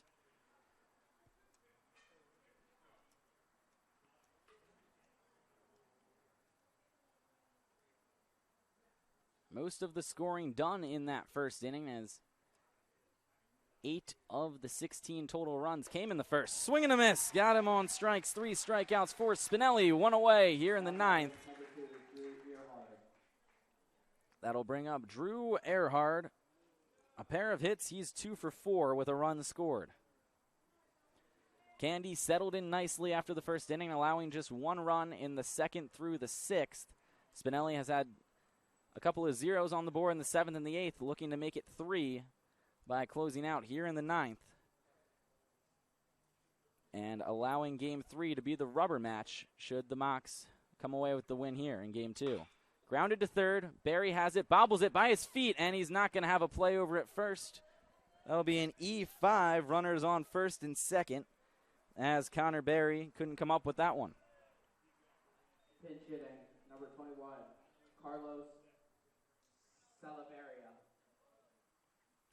The pinch hitter, another one here, 5th one for Tampa, will be number 21, Carlos Salaveria.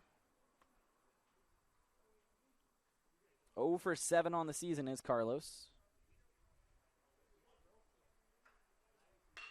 And he grounds that one through to the left side. That'll be his first hit of the season. Wells comes up with it, fires in, cut off by Barry.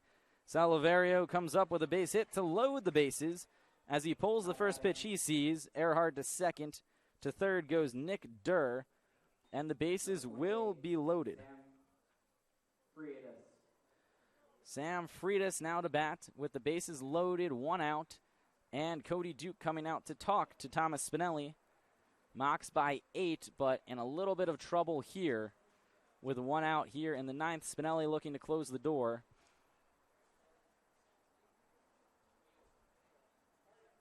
Spinelli faced Freitas in the 7th. He struck him out then. A double, an E5, and a single load the bases. 1 away. First error of the ball game for either team coming a minute ago by Connor Barry.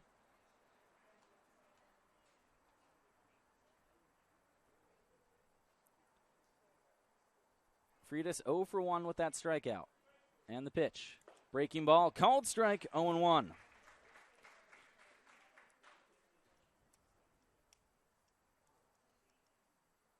"45 pitches now for Spinelli, a dozen in the inning. Ground ball could do it. And time called by Freitas.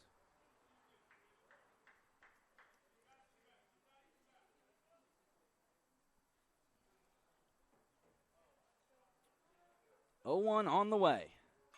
Line foul, out of play, 0-2. And Spinelli is at his best once the pressure gets on, I'd say. He gets his best pitches made with runners on base, and it's when he really zeroes in and gets that little bit of extra command. So we'll see what he can do here. An 0-2 count on Freitas, 1 out, bases loaded. And the pitch. Chopped to short. It'll actually be fielded by Barry. He thinks about going home, goes the other way to first on the 5-3 putout. Might have actually had the force out at home, but wisely late in the game with a big lead just takes the guaranteed out at first. That'll be an RBI ground out as Durr comes around to score. It's 12-5. Mox still by 7. Erhard to third, and to second advances Salavaro. That'll bring up Luke McDonald. 2 outs, 2 in scoring position for the Spartans in the top of the 9th. And the pitch to him. Swing and a miss, 0-1. And a good choice there by Barry to not try and be the hero and get the out at the plate, as it was important to just get that guaranteed out at first, especially this late in the game, knowing that you just need one more out after that. 0-1 on the way. Misses just inside, 1-1.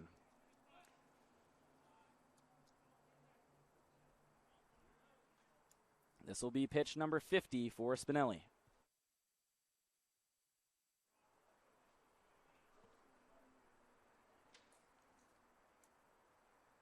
Candy, 6 innings of work. Spinelli, 2 2/3 so far. Time called by McDonald. And these two mocks could combine to pick up a win against the Tampa Spartans team that came into play today at 16-2. They were 15-1 in conference play. That one is just caught foul off the hands, and it's 1-2. Spartans down to their final strike. They've only lost 1 game in conference play all year long. They're 16-2. They're the top team in the Sunshine State Conference, and the Mocs are a strike away from picking up a win here in the second game of this series. Florida Southern trying to move out of that 3 spot in the SSC standings. They need to essentially win out to guarantee finishing ahead of Barry. The 1-2. Swing and a miss. Spinelli got him. 4 strikeouts for Thomas Spinelli. That wraps up the ball game. The Mocs pick up the win 12-5, out-hitting the Spartans 9-11. No errors for Tampa, 1 error for Florida Southern. 10 left on base for the Spartans, 5 left on base for Florida Southern. Jared Candy picks up the win for the Mocs. He improves to 5-0 on the season. Florida Southern improves to 12-9, while Tampa falls to 16-3. And Tampa also falls to 7-3 on the road, 15-2 in conference play. Florida Southern improves to 4-5 at home and 11-8 in conference play. It's 5 o'clock local time, so that game took exactly 3 hours to play as the Mocs pick up a win on Senior Day. And it is only fitting that the senior Thomas Spinelli picks up the last 9 outs for Florida Southern. Some offensive highlights for the Mocs. A couple of runs scored by Vaughn Brown. He had a couple of hits and a walk. But the big stories of the day are Zack Scott and Nick Wells. Scott with 6 RBI in the ballgame. He had 3 hits, including a 3-run home run. He scored 3 runs as well. While Wells with 5 RBIs on the grand slam and the RBI single. He scored a run. Also scoring for the Mocs, Tor Sainert. Jeff LaCory scored a pair of runs. Colin Kamrig scored once, and Connor Berry scored twice. A good start again by Jared Candy as Braden Nelson takes the loss for the Spartans. Defensive play of the game comes on the 6-4-3 double play turned by Scott, Kamrig, and LaCory back in the 7th. That's all from us for Game 1. Thank you to my producer, Lawton Bauer, Chris Gonzalez, and Jonathan Glass of the FSC Athletic Communications staff, as well as our historian, Wayne Keeler. And, of course, thanks to all of you for watching.